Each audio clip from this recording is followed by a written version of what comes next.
Good morning, everyone, and welcome to our budget workshop today on the 13th of August, 2020. We have all council members present, so of course that means we have a quorum. So this meeting is called to order. We had no public comment, so we will move right into the workshop agenda. And we will start with an update and discussion related to property and casualty insurance. Charles Hagan, you're on, please.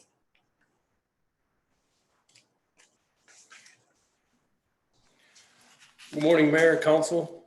Good morning. I'm Charles Hagan, your risk manager, and we're going to take a look at our property casualty fund account as it relates to auto damages and things of that nature.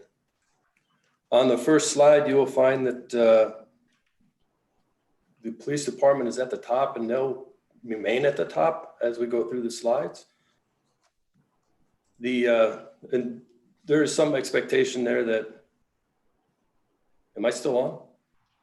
There you are. Okay, because my screen just changed completely. I'm sorry. So the police department is at the top of the list, and in relation to that, you know, they have a greatest portion of the fleet assigned to them, and they're also on the road 24/7. So they inherently are at greatest risk of having more accidents than anybody else. And so that explains their number a little bit, as high as it is compared to the other departments. And that's something that we want to take into consideration. The other thing on the fiscal year 17 slide is the cost incurred. And the cost incurred will inherently be affected by the severity of the accidents. And here we see that the water distribution has an incredible cost incurred, considerably more than the others. And that was a result of a very severe accident. And so, you know, the severity of the accident will have a pretty good impact on the budget as far as our accounts are concerned. May I first ask why this information is so old? Because it's from 2016 to 2017. We're in the 2019, 2020. Was there not more recent information that could have been provided? Yes, ma'am. We got 3 years of information for you. So as we go forward, we're going to cover the last 3 years, and then we'll look at where we're at currently. Okay, thank you. And so the bottom row on the bottom down there says total across all departments. That was 145 total auto claims for fiscal year 17 at a cost of $342,991. Do we have comparisons of what, whether this is somewhat in the range of what most cities experience in terms of number of claims and dollars incurred? I have not done a benchmark report across the other cities.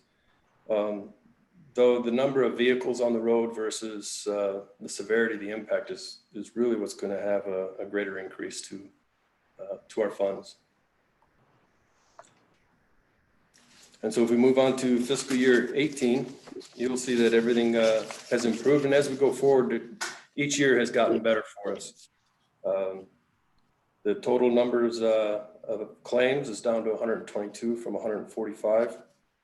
And we had a total cost incurred in fiscal year 18 of $69,000. So there can be a very huge variance from year to year, again, depending on the severity of claims and the number. Just to note, that was a reduction of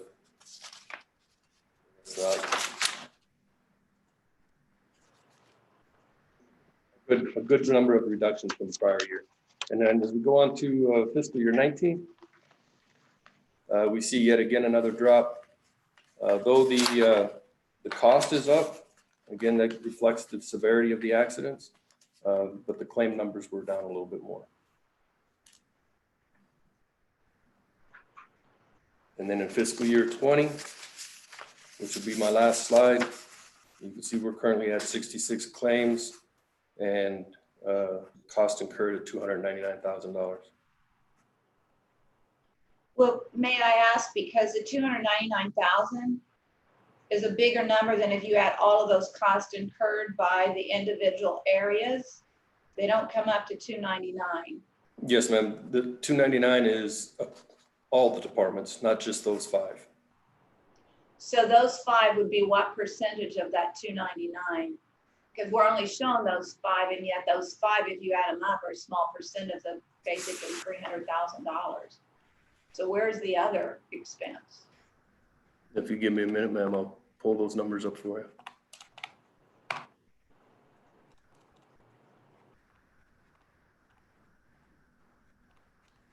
I mean, well, it says 50% is the police, but that's 50% of these 5, right? Or 46.97% is 50% of the numbers that are there.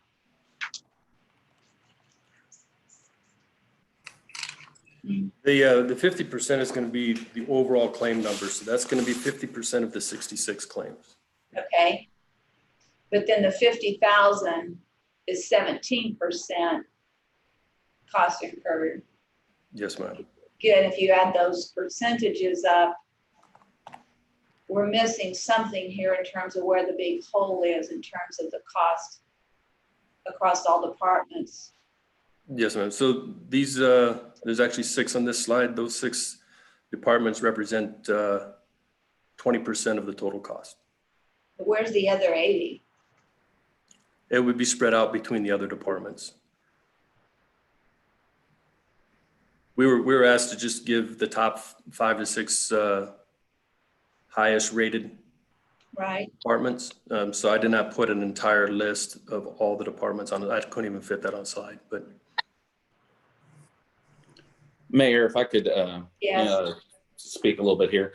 So as we were, and again, Brian Kendrick, Director of Human Resources, as we were putting this together, the way that we separated the top claimants was by the number of claims. We could certainly get you the opposite information by the cost incurred if that would help, but we put it together by the number of claims. And it's a good point that you're making, because it's pretty obvious that this accounts for most of the claims in these top 6, but not most of the dollars. And so we could definitely provide you with information of, my guess is it's probably mostly in one accident that or one claim that the rest of that money is incurred. Again, it must have been fairly severe.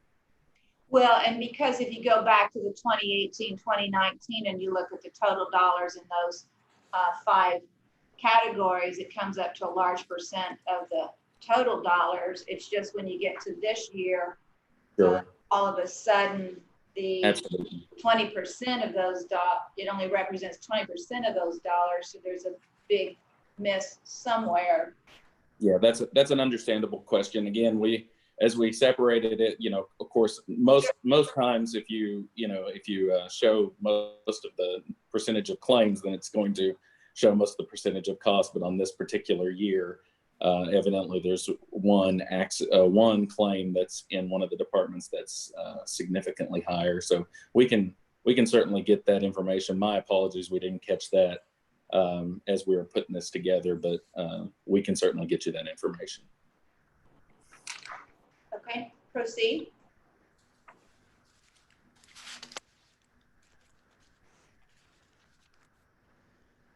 Well, we have one more slide. Slide. Okay. This is the grand total from 2016 to 2020 slide. Yes, ma'am. And there's a grand total of the 3 years and the current year, and with the total cost incurred up to this point. Because see, again, in this one, your cost incurred represents a large part of that 545,000, so that makes sense.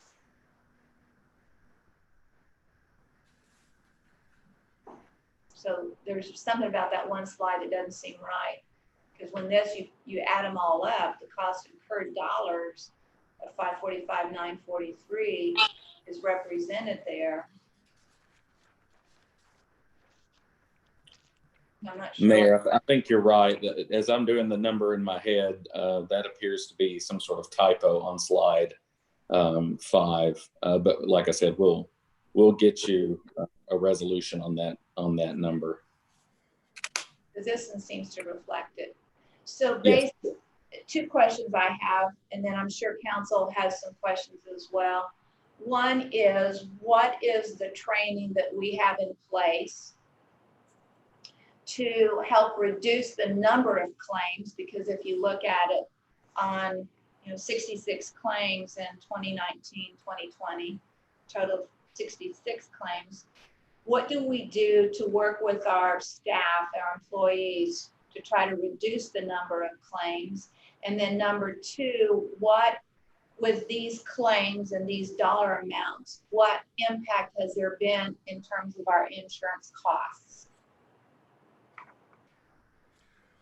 So the training that we have in place, ma'am, is we do a defensive driving course. All new hires go through the defensive driving course and then take another course on a 3rd-year anniversary. And at any point in time during that time period, if a supervisor has concerns over an employee's driving, they can send them back to the defensive driving course at any time. So once someone has the first defensive driving and then a 3-year course on defensive driving, there's no more defensive driving education for our employees? Not driven from my office, no. Now they can do tailgate training and things like that down at the department level, but I don't manage that. I don't oversee that. I let those supervisors take care of it. Charles, can you speak to whether or not it's just the 3rd anniversary or it's every 3rd year? Every 3rd year. Okay, so it is repetitive. Yes, ma'am. Okay. Sorry. That's all right. And then based off of this, over the same time period of these statistics, what has been the increase in insurance costs or the decrease in insurance costs? Well, the cost to my funds are those costs that are listed there. We don't have an excess insurance to cover the day-to-day operation. So that is what we incur in-house.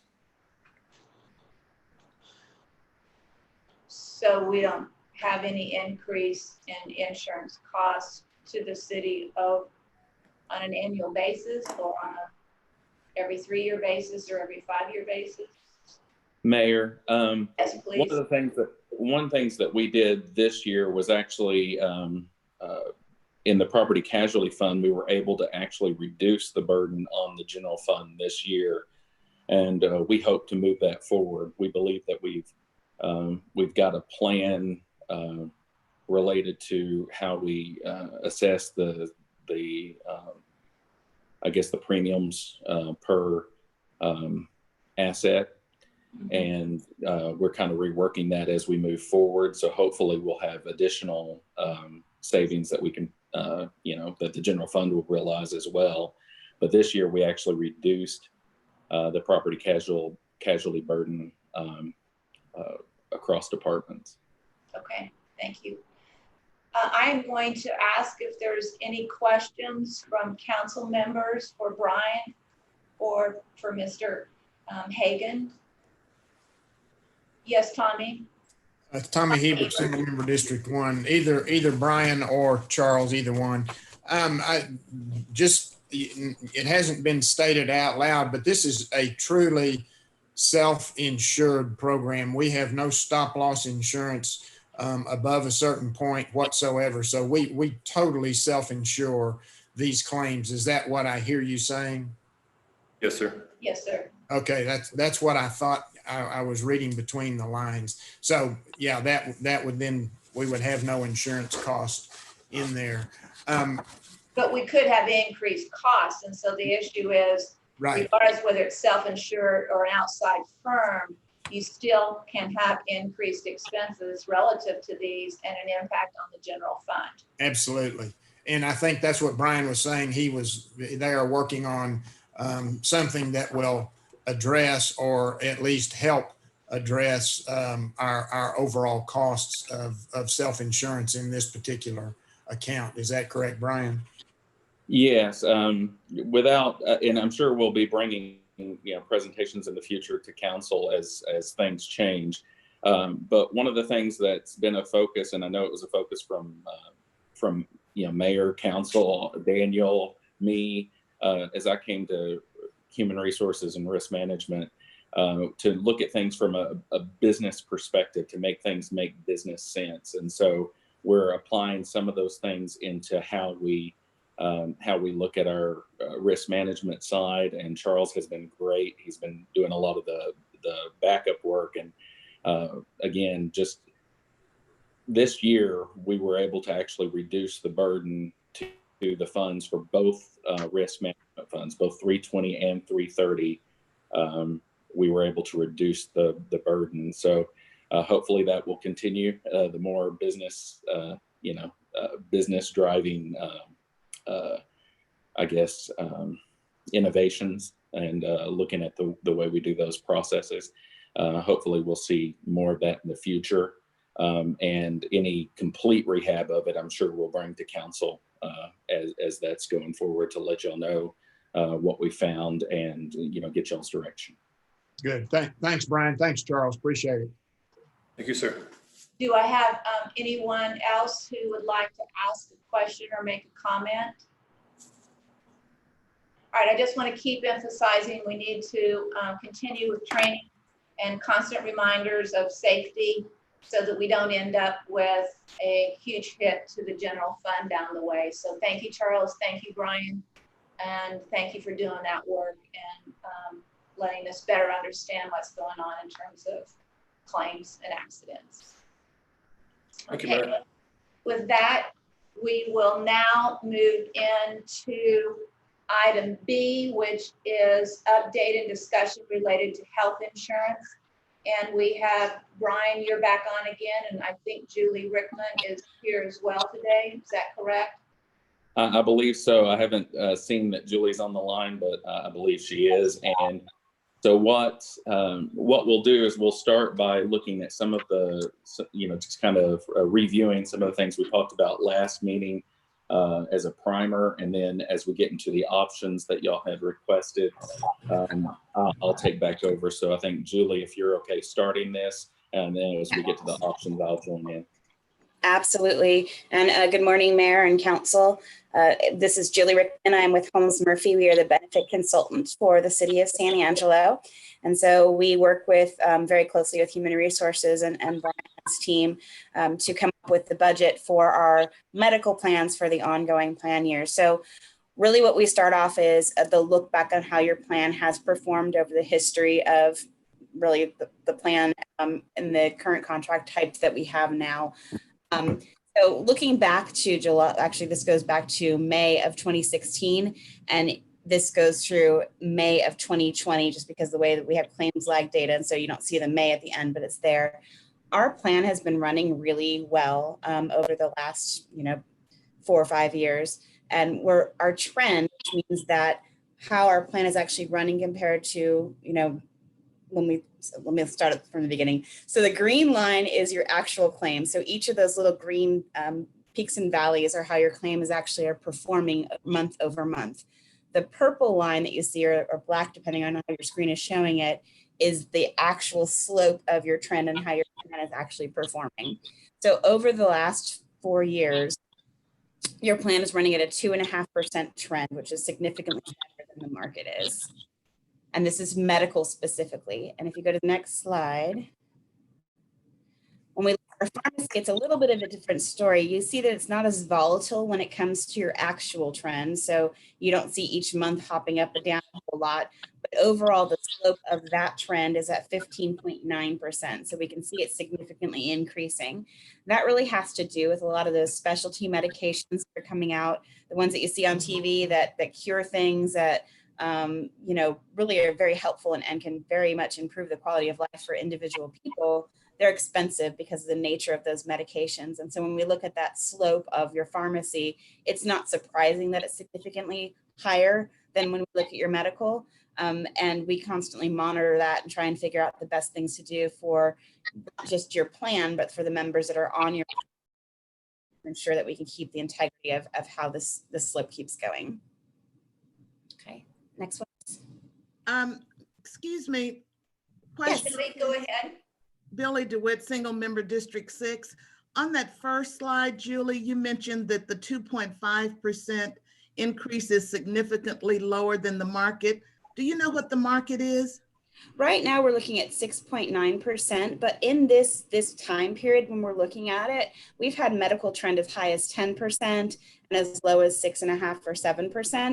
So when we look at our trend, I would say 6.9 is pretty fair to say, 7% is pretty fair to say, and we're running at 2.5. Okay, and you may be going to get to this, Julie, but kind of the significant increase that we see in the February, April timeframe, is that due to the COVID-19? That actually, COVID helped us surprisingly. So when we look in February, December, and January and February, we had some claims that hit us in those months, which is why we had that big spike. Our utilization went up, but we had some large claim spend that happened during those months. If you look at March, April, and May, and you see that big dip down, that is due to COVID. So COVID actually, since people weren't going in and getting elective surgeries done, they weren't really, frankly, they weren't going to the doctor as much as they would have normally. That actually helped our trend line start to go back down again. But that significant increase was not COVID. COVID actually helped us level that line back out again. Thank you.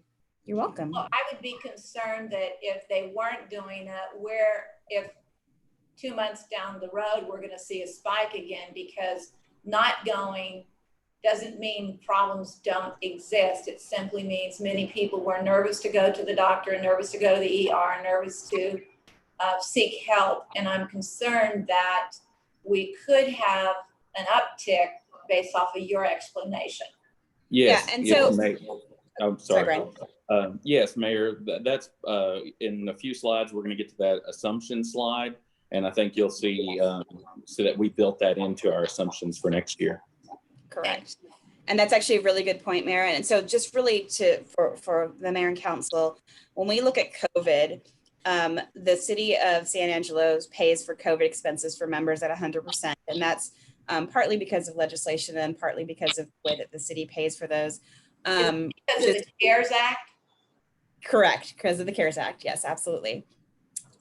So when we look at the impact of the claim spend, when Billy brought up, when Councilmember DeWitt brought up that drop down. So part of it's the elective surgeries when we talk through. We definitely saw an increase of people using Teladoc for telemedicine. So I always like to give the example of if you have a small child that has an ear infection, instead of bringing the child into the doctor and then having to go to the pharmacy to get the medication what you know you need, you can call Teladoc and you can have someone over the phone diagnose, prescribe medication, and then call in the prescription for you. So all you have to do is run down to the store and grab the medication. Since people weren't going to the doctor for those smaller types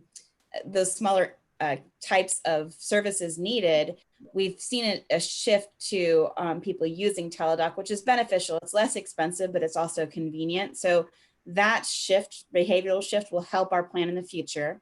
The other is an emergency room utilization decreases. And this is oftentimes we see on plans, people going to the emergency room for an emergency situation. Someone goes in because they have a headache or they have,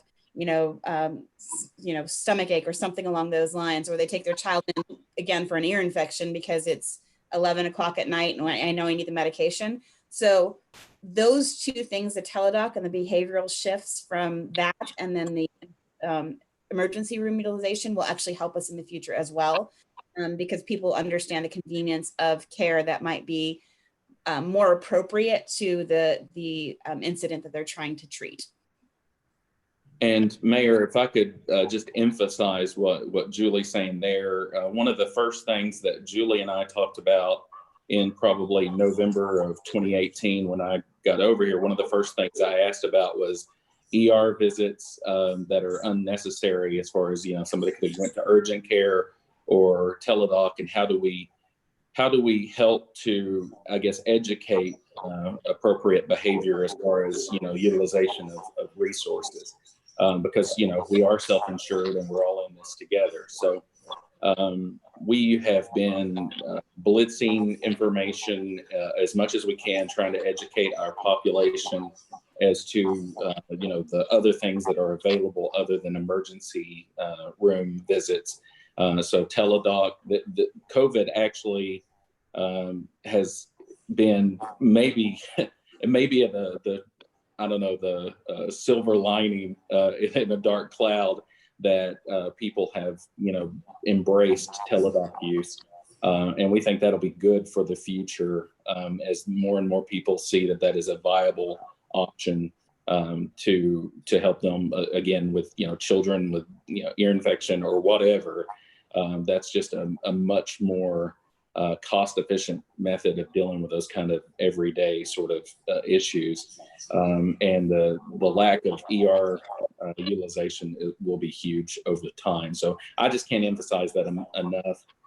We've really worked on that education for behavior because we are all in this together. Well, speaking of that, Brian, I'm glad you brought that up.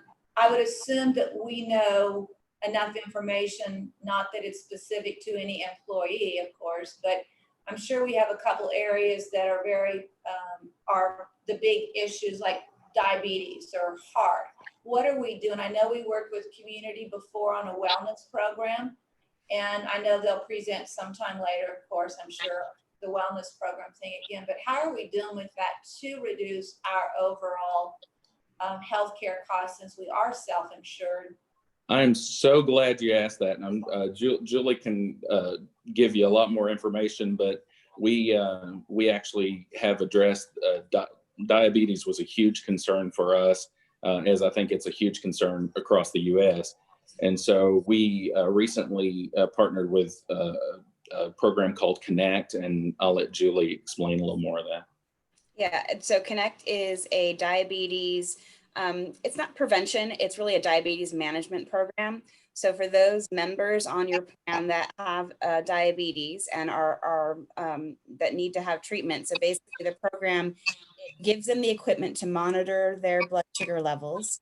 It has an app that they can use that will keep that monitor. So let's say I take my blood sugar, it's running low or high.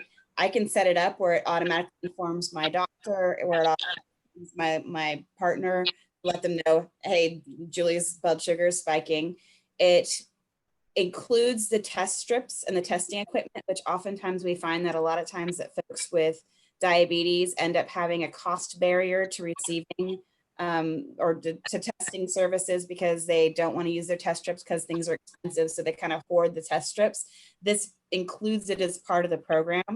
And then just the monitoring in general, and they have a coach that can help them with their diabetes. And so because it's monitoring them constantly, they'll be able to talk to their coach, and their coach can say, I noticed that you have these spikes at this time of day. Let's go ahead and talk through this and help you manage this better.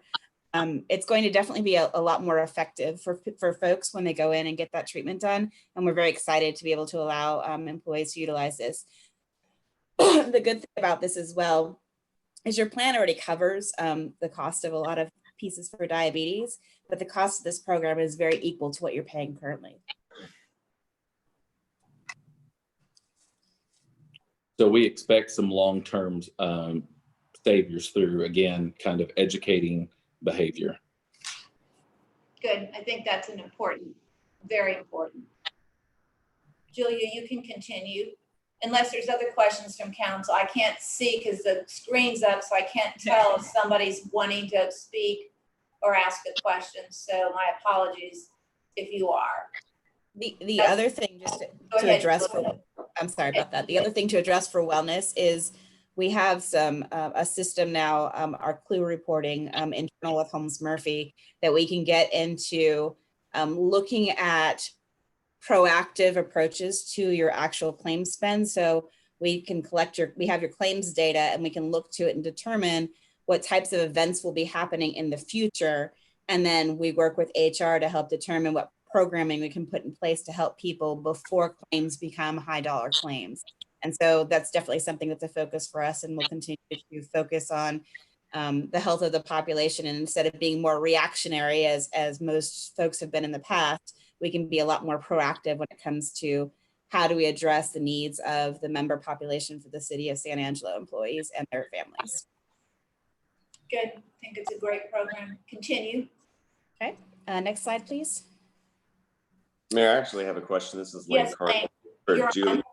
Yeah, absolutely. Do you happen to know the overall utilization percentage of ER visits per year on a normal year? Off the Top of my head, I don't know, but I can collect, I have that, so I can pull it up if I need to. But I can certainly get it for you after this meeting. But I will tell you that normally when we look at our ER utilization for most clients about your size that I have, about 30 to 40% of the claims that go through an ER are non-emergency claims. Okay, that's And what I was trying to find out, 30 to 40%. Yeah, it's pretty significant. And if you think about, oftentimes it's because people don't know where to go for care. They don't know what type of care is most appropriate. Sometimes it's affordability for that member, because if you go to the emergency room, you don't have to pay anything up front at the emergency room. But if you go to a clinic, urgent care, or your doctor, you're going to have to pay your copay. And so sometimes it's a cost piece. So we try and find ways to eliminate that barrier through education of employees and letting them know, again, it's your plan. Everyone's in this together as a self-funded medical plan. So you go to the ER for $5,000 versus going to urgent care for $120 to the plan. It's going to affect us all long-term. Right. 30 to 40. That's what I was trying to figure out, of how much non-emergent. So that's kind of what we're going to see on the decrease with the COVID trend. Oh yeah, we're going to see a pretty significant decrease on the emergency rooms. The other part of that is the following: many parents work, so they can't get to a doctor during normal hours. So it's the after hours visit. The middle of the night, yeah. But the other part is what you said earlier. That's why we've really got to get into this telemedicine thing, so that it's the trip to the ER is not necessary, even if it's after hours. And so I'm going to ask, is telemedicine available after hours? It is. Telemedicine is available 24 hours a day, 7 days a week, 365 days a year.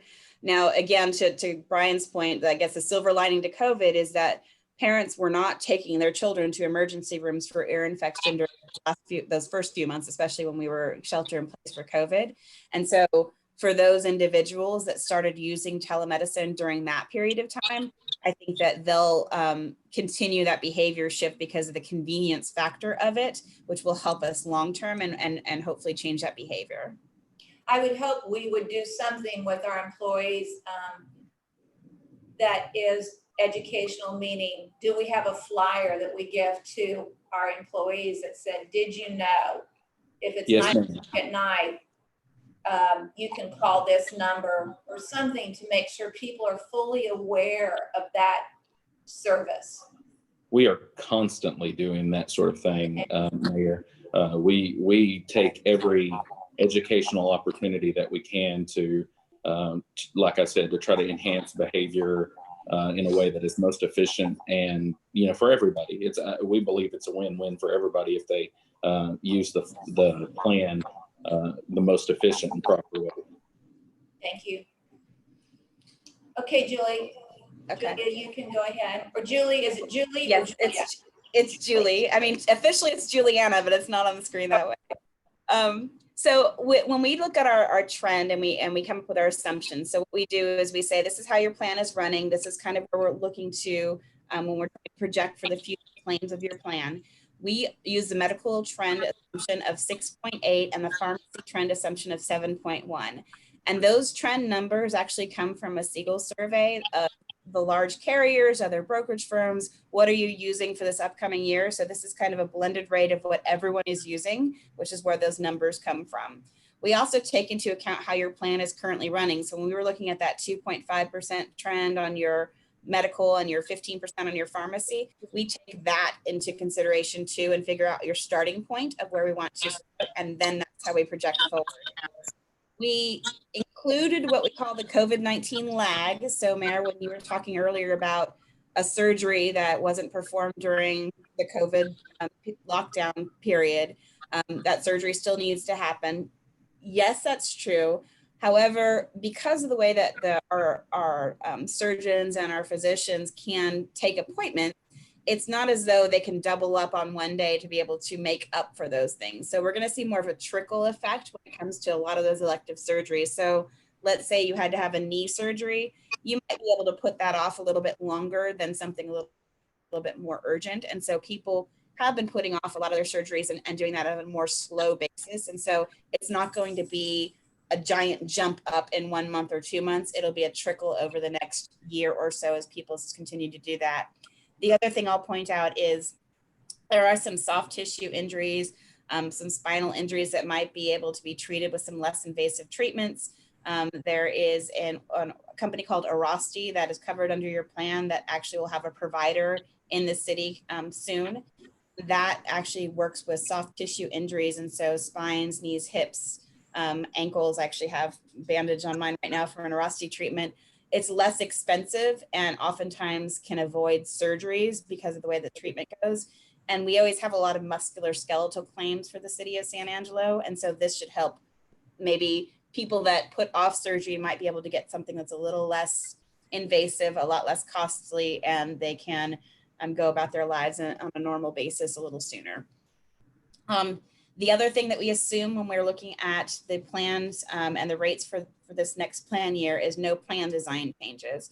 So when we're looking at this, we determined how the plan was running, put in our trend, put in that COVID lag, and said, if we're not going to make any changes to our plan designs, what does this look like for our rates for our members and the city going forward? Okay, next slide, please. Okay, and I think this is probably where I'll take over. Thank you, Julie. I appreciate it. So again, this is Brian Kendrick, Director of Human Resources. I feel like I've said that a few times. The total premium line is on this next slide is the one I really would like to direct you to. You'll see that stays consistent among all three of these options at 652.08. That's what we've determined based on all those assumptions we just talked about will keep the plan solvent. And so under option 1, you'll see that 652, we take the current rates and we have increased them for both the city and the employee, and increase those by the 4.4% to make up for that 652.08 total premium. So you'll see that's as it relates to the city contribution, that'll move from the current number of 486.84 to 508.26. That's a 4.4% increase. And the employee contribution rate, and you'll see that number is a blended rate with all of the people that are in our plan across the various, whether it be high, medium, low, employee only, to all the way to employee, their whole family. So that's a blended rate across all of those tiers. And you'll see that it's moving from 137.76 to 143.82. Again, an increase of 4.4%. So that would be a shared burden of that 4.4% increase between the two groups, the city contribution and the employee contribution. And we'll get into a little more detail in the following slides, but this is kind of the overview of this. So the option 2 would be if the city took on the entire burden of the increase, then it winds up being a 5.64% for the city, and obviously a 0% increase for the employees. So that blended rate for the employee stays at 137.76, while again the city contribution per employee per month goes from 486.84 to 514.32. Then as you look at option 3, you'll see that the employer contribution is 486.84, so it's remaining the same, and we've dropped all the burden to the employees' premiums. And because there's more contributed from the city side, that results in a 19.95% increase for the city employees. Again, that blended rate moves from 137.76 to 165.24. And I'll stop there and let you kind of look at this, and then if y'all have any questions, let me know. And again, we'll get deeper into those options and how that looks. But I kind of wanted just to give you a brief overview and see if you have any questions about what I've just described. Ryan, first of all, describe what is ER contribution and EE contribution. That very good, because I called it city and employee. ER would be the employer contribution. The EE is the employee contribution. Sorry, as I was saying, city and employee, those were the ones I was referring to. Okay, do I have a question from council?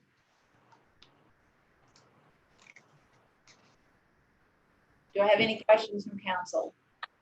All right, with that said then, Brian, you can go ahead and reduce the pictures as it looks like no one has a question. Because we now better understand ER is employer and EE is employee. So we're saying that if we do employee city shared 50-50, what is the impact on the budget? And Well, then the same thing, go ahead. Okay, we've got that in future slides. I just wanted to show you how it works from an individual basis first. And then I think actually Kim or Tina can tell you exactly how that impacts the general fund overall. But I wanted to show you how it impacts per, our benefit from an individual perspective first, and then we'll go to the overall number. If that's okay.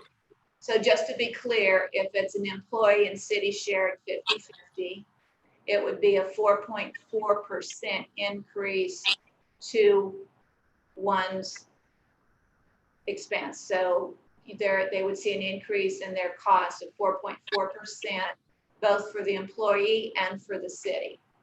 Yes, ma'am, that's correct. And so if the city picked up 100% of it, we would have a total increase in cost of 5.64% per person.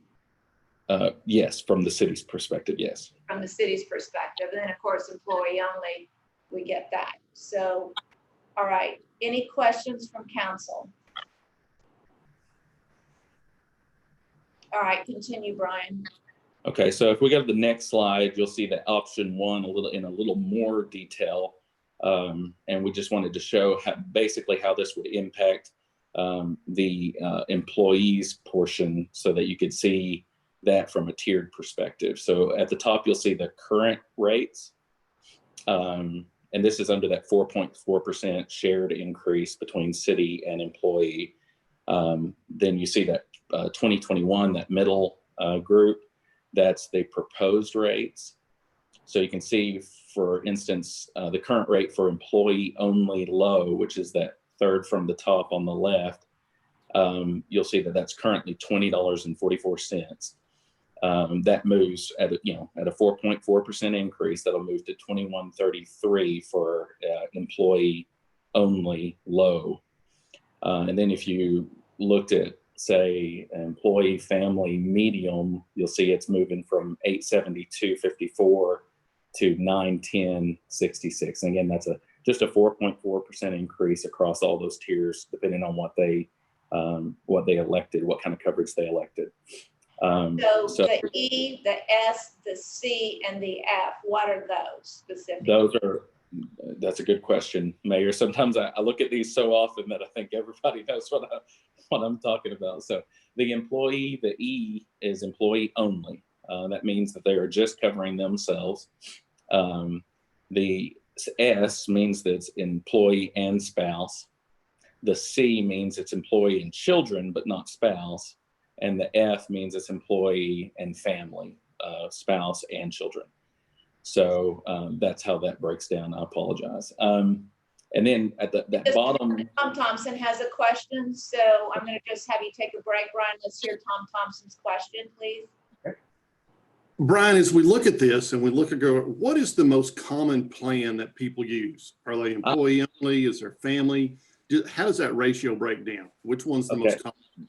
That's a great question. If whoever's controlling the slides, could you move up 2 slides or move down 2 slides, I guess.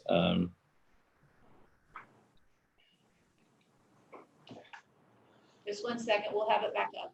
Oh, looks like I ended the home show. Yeah. It's the current plan enrollment slide. That one. You'll see that breaks down among low, medium, and high employee only, employee spouse, employee children, employee family. And those are the actual elections. So you can see our biggest group, of course, is employee only low, 707. And we don't have anybody in the employee family high. So you can kind of see how that breaks down among those various tiers. And that's how we get that. That's how we get that blended rate that I was mentioning earlier, because it's among all those tiers. Right. So the heavy is all employee only. I'm sorry? The lion's share of it's all employee only. Yes, sir. Okay, And cool. that could Thanks. be a combination of single people, obviously, or family members who have insurance from where they work as well. So Yes, absolutely. But that's a good question. parents, so they are doing children out. I mean, there's, combination of those. Okay, so if we can go back to option 1, I'll see if y'all have any questions about that slide before we move on to option 2.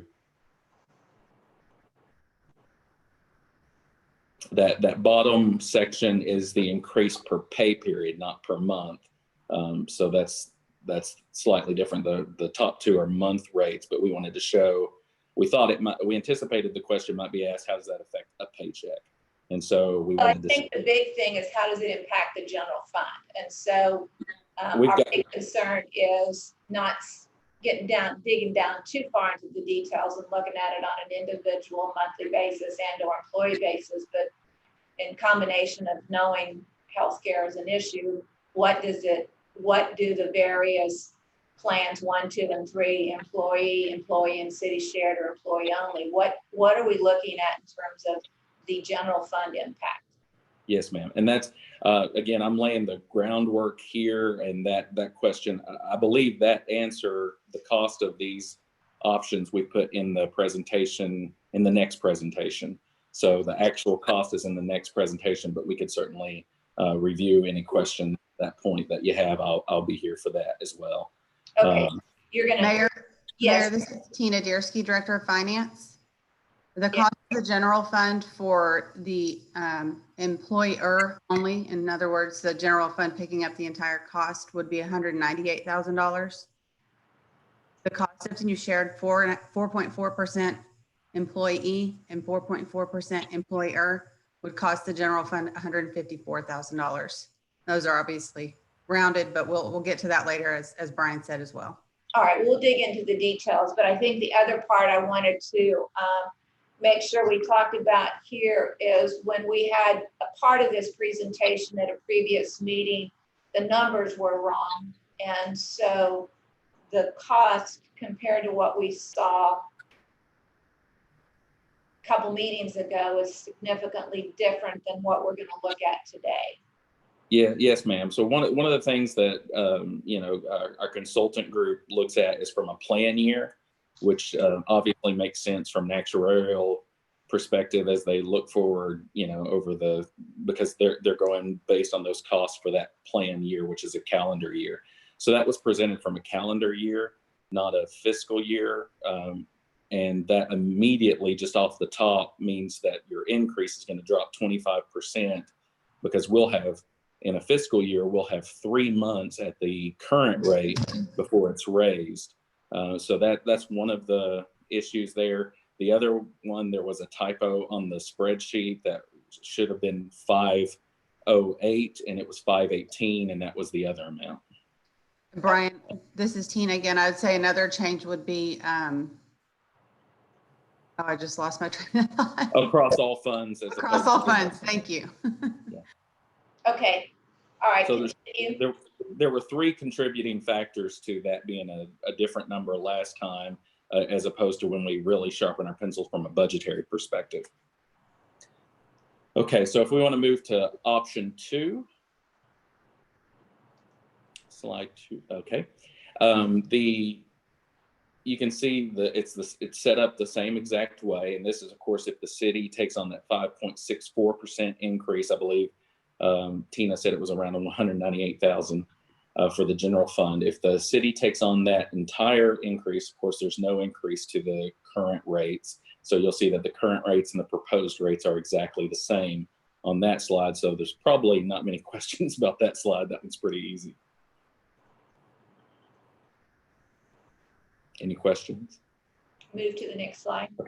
Option 3, again, it's a fairly easy one to look at. All the increase is from the city perspective, from the city employee perspective, it's 19.95%. And you can see how that affects every one of the tiers between the current rates, the proposed rates, and again, that bottom one is per paycheck.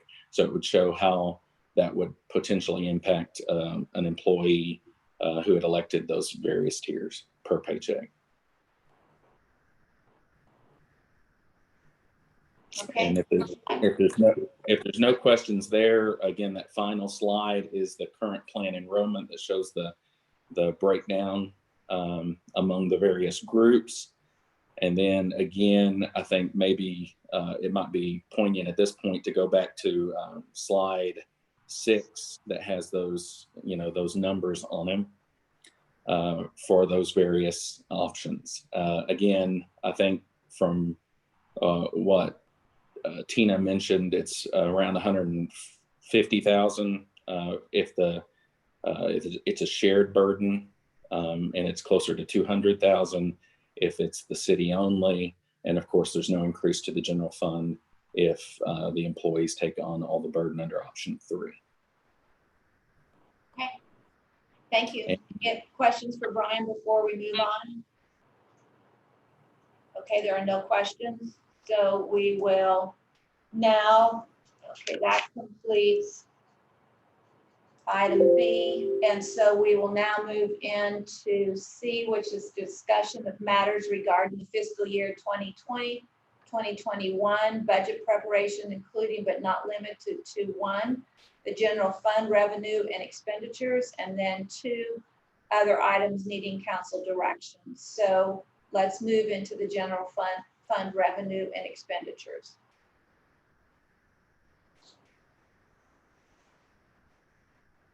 Thank you, Mayor. Tina Diersky, Director of Finance. I'm going to present your general fund draft budget.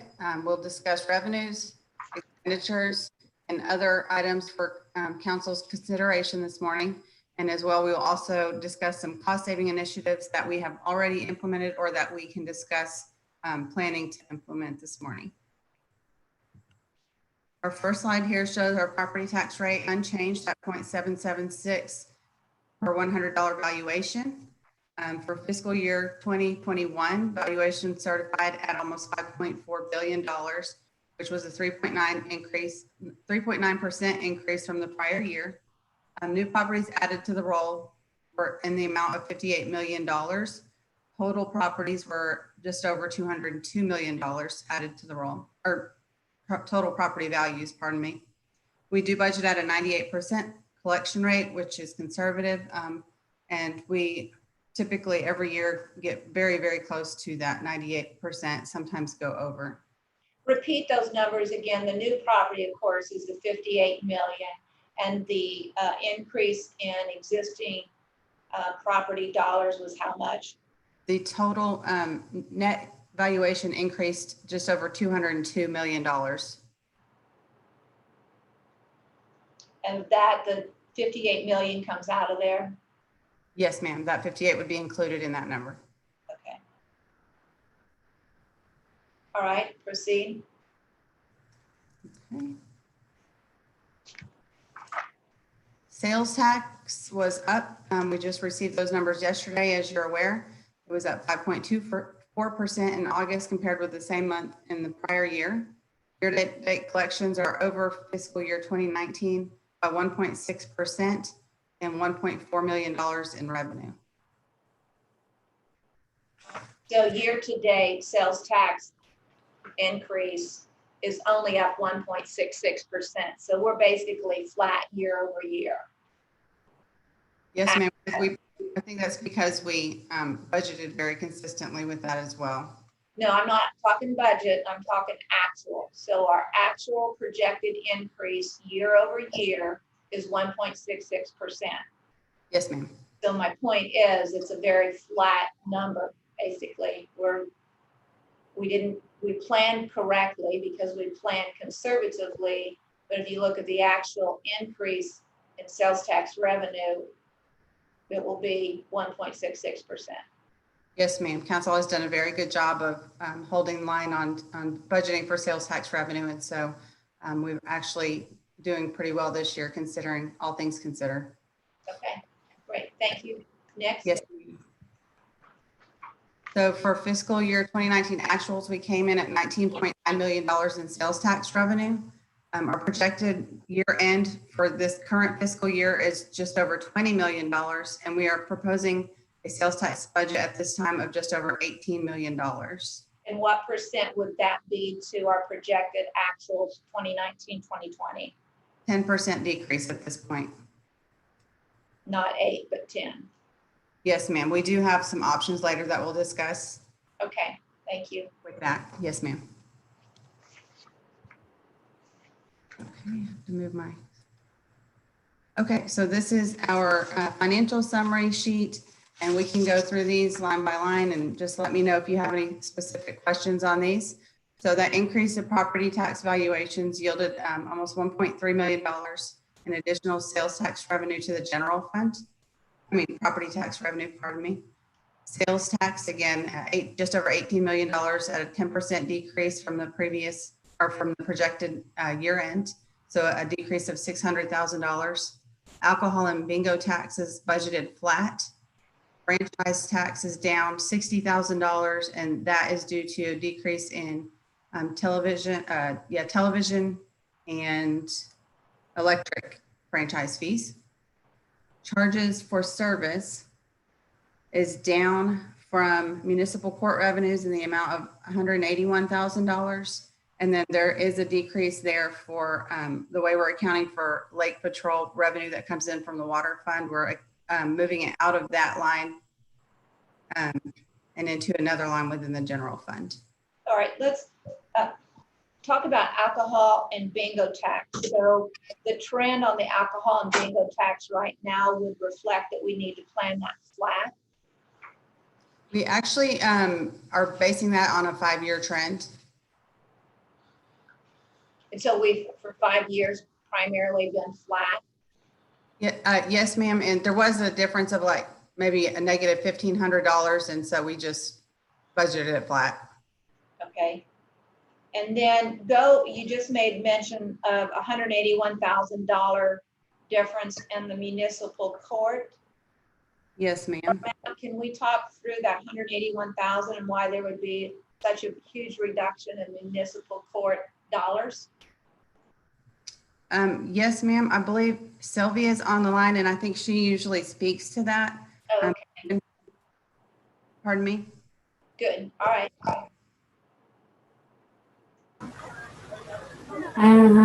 Good morning, Mayor. Can you hear me? We can, or I can. Okay, I'm sorry. Oh, there we go. Good morning, Sylvia Guadarrama, Municipal Court Director. All revenue is based on the number of citations that are filed here. Now we can't hear you. Oh.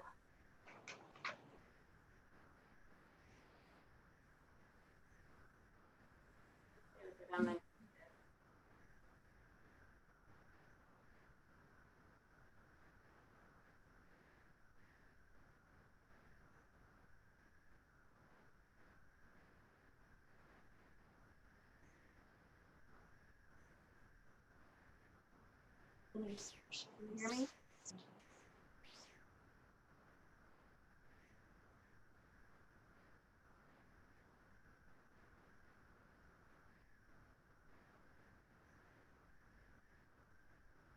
We don't even see her. Oh, there she is. Okay, so now see. Can you hear me? We can't hear you. She's just going to have to get closer to the mic. Okay. Shows that it's on. All right, can you get closer to your mic? Yes, ma'am. Is that a little bit better? A little, not great. Okay. Our revenue is based on the number of citations that are filed in the court. Over the course of the years, we've had several different law changes that have affected the revenue that we are able to collect. And that's basically what it comes down to, are the laws, the legislature changes. So we're saying that the dollar decrease of $181,000 is relative only to state law changing, not to a reduction in the number of tickets or warrants or citations issued? It's a combination of all of that, ma'am. So how much of the 181,000 would be law changing? Law. Because of the law changing? I would say the majority of it, at least way over 50% of that, just because the laws that have been implemented require more hearings before we can collect on anything, more hearings before we can issue warrants now, and the laws that have been passed have basically given people more options as far as being able to pay their citations off with a community service program, and we have to make sure that that's made available to them. We have a lot of more people that are declaring to be indigent, and so we lose a lot of money for that. So if we look at a trend, so charges for services were down, I'm just going to use your number, 181,000. How is that relative to last year? Were we down the same kind of large dollar amount again? No, ma'am, I don't believe a rolling number, or is this number all of a sudden hit us really hard? Yes, ma'am. Okay, so do I have questions from council for Sylvia on the almost $200,000 difference in municipal court dollar amount? Tom? So Sylvia, I know you've got a backlog in there. If we ever get caught up with that backlog, is there a chance of this coming back in, of us making up a lot of this? If you get a chance to make up on your backlog, or are we looking at this as this is what's going to hit us for 2021 no matter what? Looking at what we've got so far, kind of going into this, I didn't think it was going to be very good for the next budget year, but as long as we continue the way we are moving forward, I think we're going to be okay. And I think it won't be any better than what we're looking at here. Mm-hmm. Yes, ma'am. As long as that was something very hard to project, the number of citations that we were going to have, going forward. We didn't know with this whole, situation that we're in. But, we are doing what we can to make sure that we're having the hearings and we're making it, collection attempts and what we need to get done. Okay, that answers my question. Thank you, Sylvia. You're welcome. Any further questions from Sylvia? So in essence, what we are projecting is that there's no reduction, if you will, in terms of making sure the safety of the citizens continues by oversight from our police department relative to speeding tickets or running red lights or whatever the other issues are. So we're continuing to do the work. It's just a relationship between the state and its requirements and what we have to manage. Yes, ma'am. Absolutely. Okay. All right. So then, Tina, that's 181,000 out of the 407. So, we've got another 200 and almost 30,000 in reduction of charges for services. So can we talk through those? Yes, ma'am. Part of that is just the way we're accounting for a transfer in from the water fund, just over $250,000 of that. We're accounting for it in a different line item, still within the general fund revenue. And then that is, yeah, that's it. That's the bulk of that amount. Okay. And that transfer of funds from the water department is something we do on an annual basis. This isn't a change in the way that we are booking. No, ma'am. It's just moved from the charges for service line right here, and it's down in this line now on other. All right. Any other questions from council? All All right, move down to the expenditure lines, personnel. Personnel is just down across all funds for various reasons, some of it being related to that workers' comp issue that we've talked about with other funds where we kind of reallocated to a more appropriate allocation setting. But also largely due to the hiring freeze that Daniel has put in place across the city. I believe at the last count, and Brian can correct me if I'm wrong, but I think we had 52 positions frozen sometime last week. I think that came out. Is that correct, Brian? That is correct. We have, 52 that we have frozen, and it would take both a HR review and recommendation to Daniel and Daniel's approval to open. But I want to be clear on that, because what we are not doing, any job that is relevant and high priority in terms of services given to our citizens, we are filling positions that they are high priority and necessary to continue with the service level.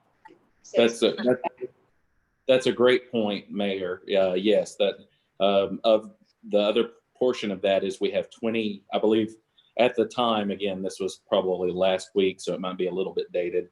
But at the time of the number that I provided Tina, with there being 52 frozen jobs, there were 20 that were posted. And again, we've got a pretty involved process where, some people have to fight for a reason that the position is posted. Then I review that. I recommend it to Daniel to go ahead and post, and he approves those postings. So yes, we are doing the vital services, the ones we need to make sure that vital services go on. Then we are posting those. And we are just kind of asking everybody to work a little bit harder as we go through this process. Mayor, if I may as well. Go ahead, Daniel. Daniel Valenzuela, City Manager. Mayor, also what we do, of course, a lot of the postings are internal. And what we'd like to do is to move personnel around if possible. But again, as Brian did mention, of course, essential personnel, there are certain positions that will had to be hired from outside the city and not moved around. But again, we're very mindful of that. And it's not just for this fiscal year, again, for next fiscal year as well. So even the numbers that you're seeing as far as a reduction, the $250,000, that number could very easily go above $500,000, depending on how long I keep this hiring freeze going and how long we persist with this strategy. So I just want to make sure that I pointed that out. Well, I think it's an important comment, and I think it's important we look at this because all companies, all organizations have had to reduce the number of personnel and do hiring freezes based off of what's going on in general. So I think it's appropriate that the city follows suit, just as the private sector is having to do, and yet not impact services. Mayor, I would also like to say that practice has yielded savings year to date of $665,000. Good job. And as well, Daniel has implemented a travel freeze, and of course, nobody's really able to travel with the COVID anyway, but year to date, we've realized about $84,000 in savings from that. All right, thank you. Yes, ma'am. Questions from council? All right, with none, continue on O&M. Okay, so there's a slight increase at O&M of $120,000. About $70,000 of that is in municipal court restricted funds. That would also have an offsetting revenue source, so that increase would be kind of a wash there. There's an increase for dispatch software, and there's also an increase for ambulance software. Okay, capital. Capital is decreased slightly. That's just an offset to the O&M. If we increase the O&M line, then we have to sometimes reduce the capital item or the capital expenditures. And transfers out is due to largely and almost completely due to the transfer out for the SAFER grant, the incremental increase for the SAFER grant for this year. Right. Any questions? All right, let's move to the next slide. Okay, we're moving into the part of our discussion where we talk about items for council consideration. We have some requests from the police and fire departments. We'll also have a discussion on equipment replacement, and then we'll finish off with the final discussion on health insurance and how to fund that. So this first slide just kind of shows you what you, I should say, as a council have been able to do for police officers over the last several years. In fiscal year 18, we added 5 additional officers. In 19, we added 5 more officers and implemented the loyalty pay and steps. And then in fiscal year 20, we had an additional increase there of $232,000, or the equivalent of a 1.9% increase to salaries for the police department. And next up, we have body cameras. I'm guessing that Chief Carter or Chief Howard would want to speak to this to explain the purpose and the need.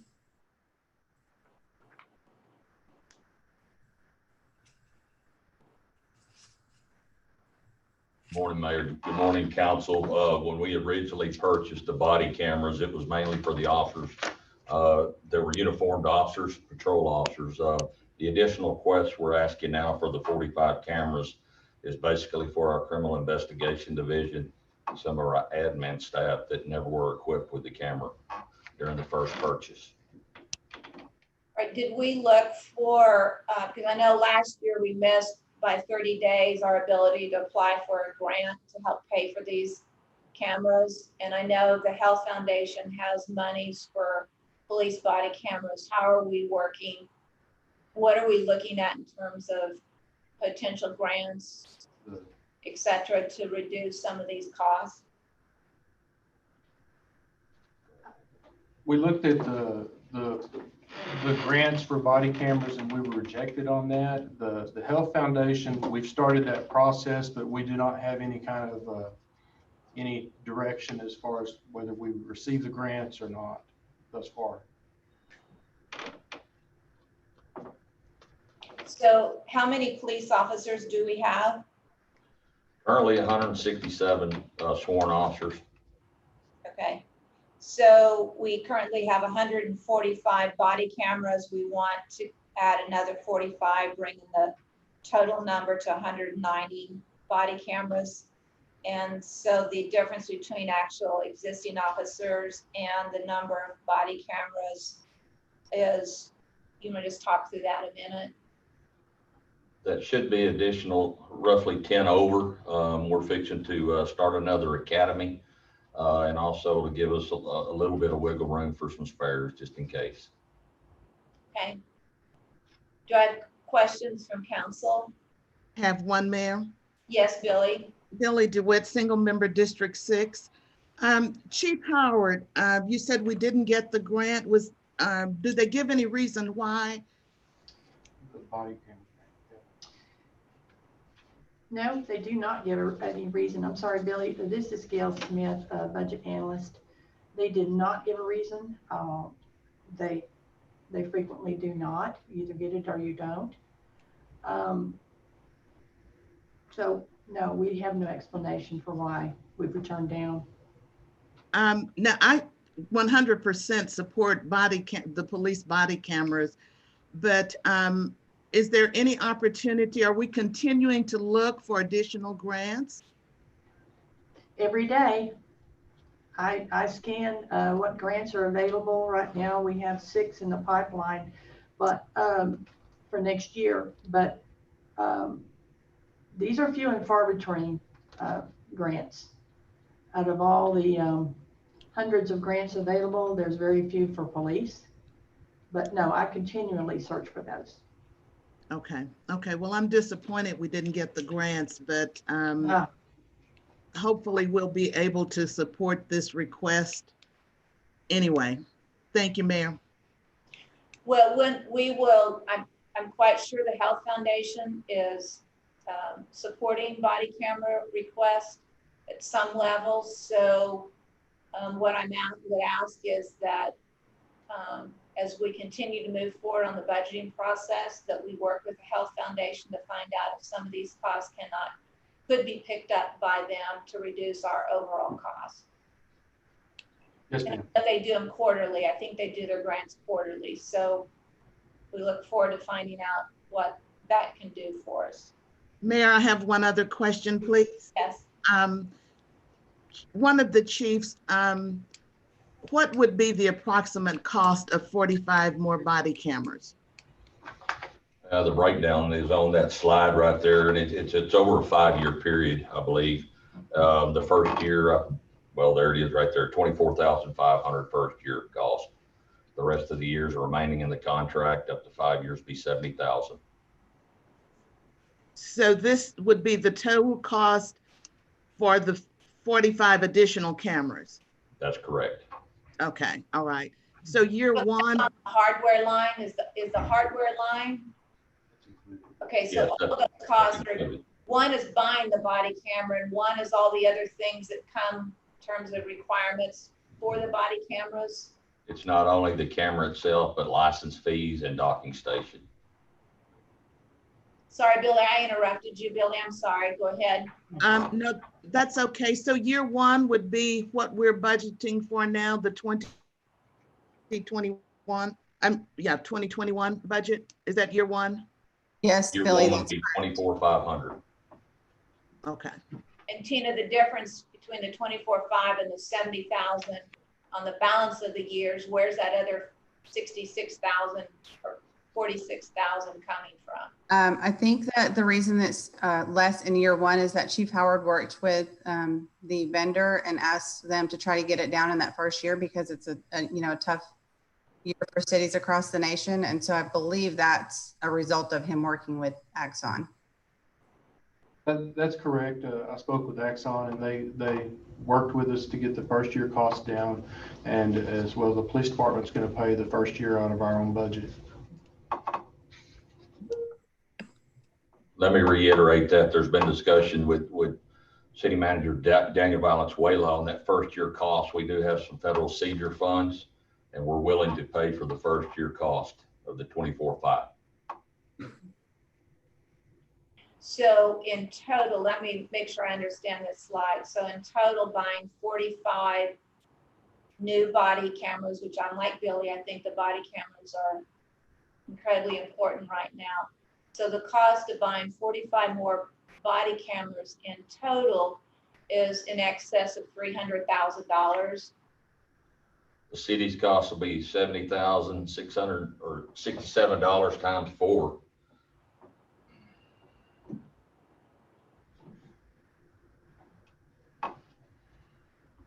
All right, and they allow, so if we buy them now, the 45, they allow us to pay it out over a 5-year period? Or explain that to me. It's spread out over a 5-year period. Yes, ma'am. And so we pay the vendor over a 5-year period for the 45. That's correct. And then we would assume, since we're looking at this over a 5-year period, that there would be no additional needs or requests for body cameras over the next 5 years. That's correct, unless there's some sort of expansion, and you're always going to have to be adding licenses or cameras if you don't have enough to support the department. Mayor, one other question.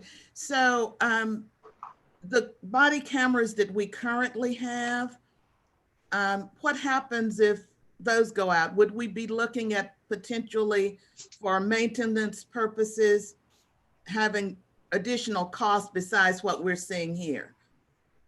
Well, we do have a little bit of an overage, so we have a spare to replace the one that's damaged. We immediately turn the damaged one back over to the vendor, and then they send us a replacement immediately. Okay, so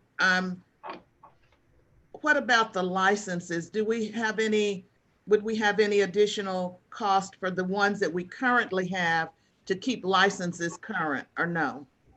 No, it's included in the contract. Okay. So I'm trying to make sure I understand that the cost we're looking at here would be the total cost for year one that the police department is picking up, but year 2 through 5, this would be the total cost. Yes, ma'am. Thank you. So the decision would, if we approve the purchasing of the 45, it basically means we're approving a $305,000, if you will, increase to the budget without a vote on it next year, because we're approving the 5-year plan by the purchase of 45. Is that correct? It'd be 280,000 with us paying the first year. Over 5 years. Not the 305,000. Not the 305, if we pay the 24. We're in agreement to pay year one, which is the 24.5, which will leave the city balance over a 5-year period of $280,000. Okay. Do I have any further questions from council? Okay, Yeah, I've got, go ahead. Somebody's getting ready to speak. it's Tom, Okay, Tom. single member District 2. Frank, maybe y'all could help me with the redaction assistant. If that software, is that software we already have, or does each one of these units require more software? I know in some areas where while you're adding hardware, it can still use the existing software. And I don't know this, and this question's been proposed to me by a couple of people. And I just kind of need you to walk through that with me a little bit. The redaction software, we do receive a lot of public information requests. A lot of the information is not releasable to the public, so there's manual redaction that has to be done.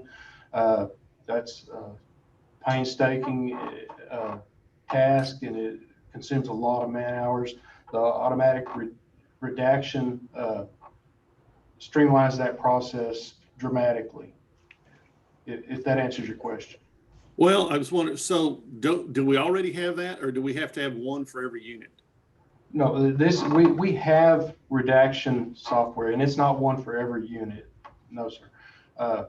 But like I said, it's a manual redaction that has to be done, and it's very frame by frame.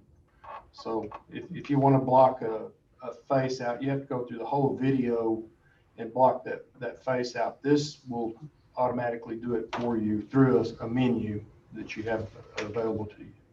Gotcha. But we already have that, right? And is this Yes. a feature for the additional ones we bring on? It's an additional feature. Yes, sir. Okay, cool. No, that answers my question. Thanks, guys. Any further questions? You'll raise your hand or make a sound. I'll call on you. Mayor, I do want to make a point as well. I know that in talking with the chief, first of all, my appreciation, I know that they wanted to work with us as well to make sure that we had the first year covered, and they did it through his discretionary funds on that.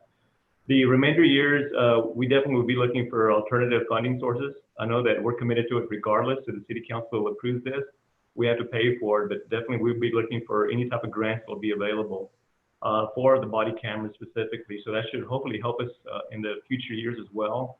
I'm hoping that with everything that's happened with the rioting and across the country, that the importance of body cameras is at the fore. So I'm thinking that we should see more options for grants in the future. So again, we'll be looking for everything that we can as far as the alternative funding sources. But regardless if council does approve this, it is something that will have to be covered by the general fund, and we cannot find a grant for that.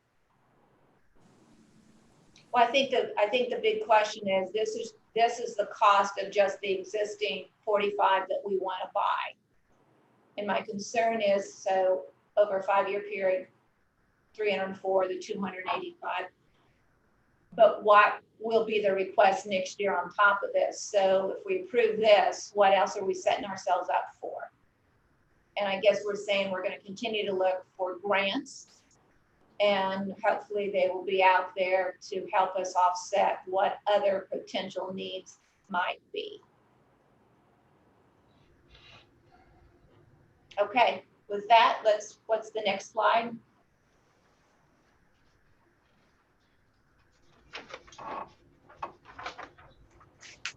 There we go. Sorry about that. My screen wasn't moving. This next slide is for the police department as well. They applied for the COPS grant and were awarded it. And I think I will let them speak to this one as well and the way the program works. Hello, again, this is Gail Smith, budget analyst for the police department. The COPS grant is awarded for a 36-month period. We have We applied for 5 officers. This is 5 officers' salary over and above our current budgeted sworn officer rate of 175. So this is officers that are not part of our regular budget. That's what this grant is intended for. Any additional officers above a budget that's already set by the council. We applied for 3 officers to be, I believe 3 officers in the gang unit and 2 in narcotics. One of the requirements for this type of grant is that you hire, all you can ask for is the starting rate for the police officer, not at a particular, in other words, at a recruit level. That is all you can ask for. So this is what we've asked for, is 5 officers at the recruit rate. Now each year, successive year, that amount goes up. The way it's applied for is the first year is recruit, the second year is probationary, and the third year is a PO1. So the increase in funds is due to that. The distribution of the federal funds is determined by the federal grant. This is not our request. This is how they apportion it out. There's $226,000, and I think the purpose of that is to gradually ease the department into assuming more of the burden, or the city to assume more of the burden. So by year 4, one of the requirements of the COPS grant is that officers be continue to be employed for at least another 12 months. So you're really committing to 4 years, not just 3. The portion, the unfunded portion there, is the portion that is not covered by the grant. There is a 25% match minimum requirement for these grants. We do have some grants that are covering a portion of the expense for year 1, for supplies and 1 vehicle. As part of the grant, other grants that we have currently in pipeline, one's an Edward Byrne grant for body armor. The other one is a grant that is through the state and through the Council of Governments with their approval for a vehicle for undercover. It's a marked vehicle, but they're subdued markings. The vehicle's all in black. The lettering is black on black. They funded on that grant $42,000. We asked for that 1 vehicle. We do not know if we will have a shortfall there, as far as if there's any shortfall as far as totally equipping the vehicle. That will come out of the police budget, standard budget. The vest grant, we have one for $12,300. That's where the 300 comes in. So that will cover the equipping the 5 officers for the first year. We do not re-equip every year. We just resupply any uniforms that they require. The vests, of course, are good for 5 years. So the total then line at the bottom is the personnel, total personnel cost for each year. And then the 67,000 is, I believe that's the vehicle, is it not?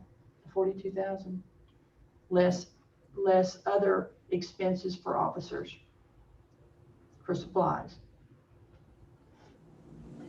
Leaving an unfunded portion the first year of 114,119, and successive years.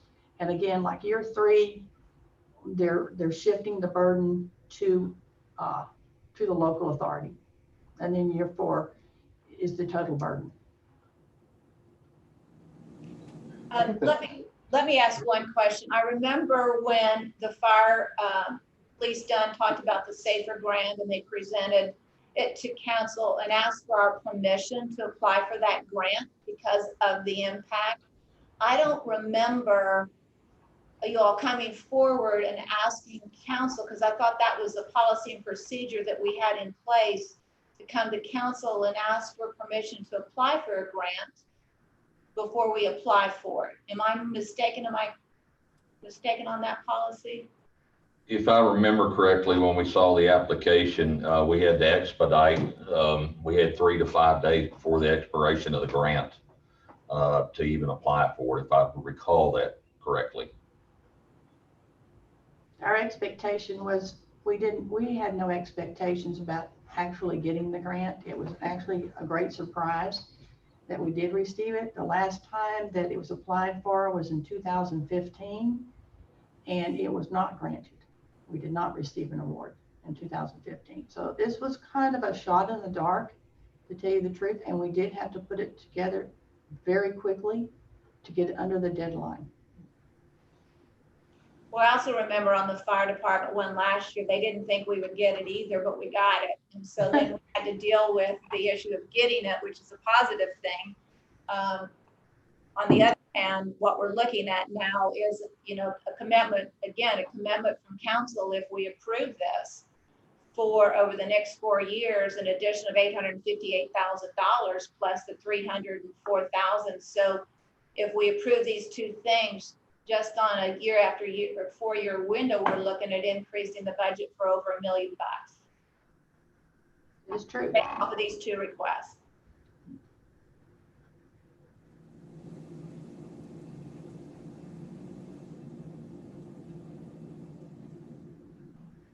Any questions from council? Comments from council?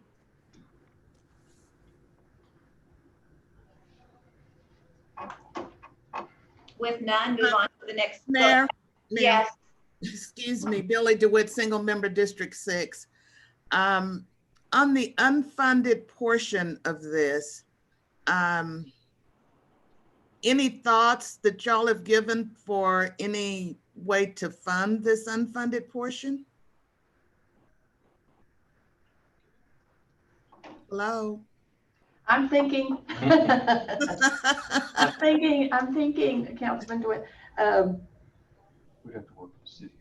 we just would have to work with the city. I really don't have an answer for you. Like I said, we were very pleasantly surprised that we did receive at least acknowledgement that we could receive a grant. And I do think that we probably are going to have an increase if the city grows in staffing.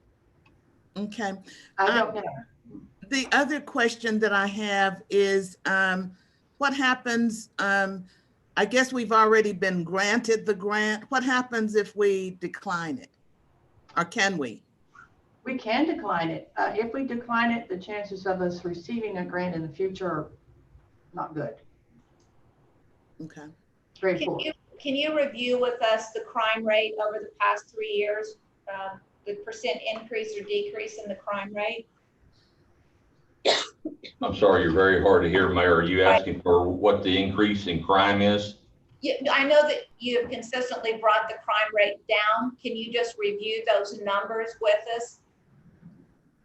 I don't have them readily available, but I can tell you last month, from the 6 months of this part of the year, we're down 10% compared to last year, crime rate. And I think it's important for me to mention where we should be as far as manpower and my goal over the last 4 years to increase the manpower. A city our size and population, we should have a minimum of 190 officers. If you remember correctly, in 2016, my goal was to increase the officers 5 per year. City council was authorized 165 in 2016. We're now up to 175. We've increased 10 bodies over a period of 3 years. As you recall, last year we bypassed the 5 officers and we spent the money on body cams. So this COPS grant goes hand in hand with the goal and the vision that I've had and presented to council over the last several years. What is the relationship between population growth and additional officers versus reduced crime with existing officers? It's just based on volume. That's with the federal level and the state level. They base the population on the number of officers, and that's done nationwide. And I know they certainly put, those numbers out there. Chief Carter, so I but how many cities use those numbers as a staffing review? I don't know this, so I'm asking, and it's probably tough for you to answer that because it's kind of out of the blue question, but I would assume that the most important thing that we look at is reduction in crime. And if we continually have a reduction in crime, what's the relationship between needing more officers when our existing officers are already doing a terrific job of reducing crime?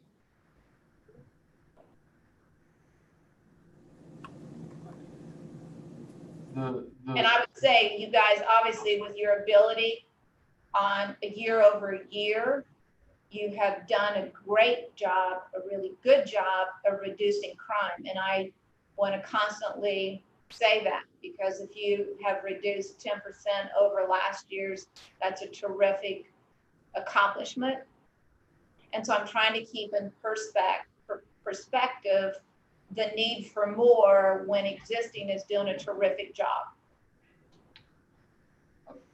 I think Particularly in a year when budget dollars are very, very limited. And I bring that up because we're a tight budget.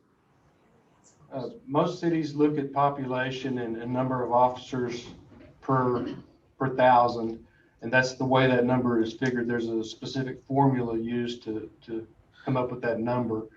And as far as the decrease in crime, we're doing a wonderful job with the personnel we have. Yes, but we can do better, and that's what we'd like to do. And granting additional officers would pave the way for us to make a bigger impact.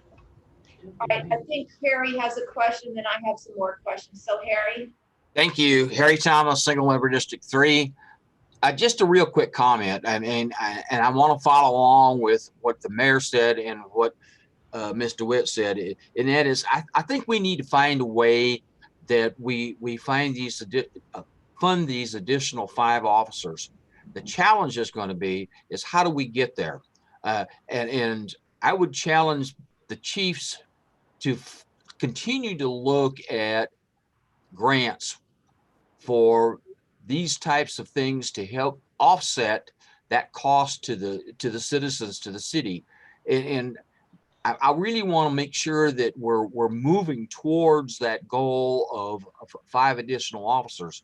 But I also think in the down year that we're having and projected to have in fiscal year 21, I want to make sure that we're able to do that in such a way that we don't impact other departments within the city.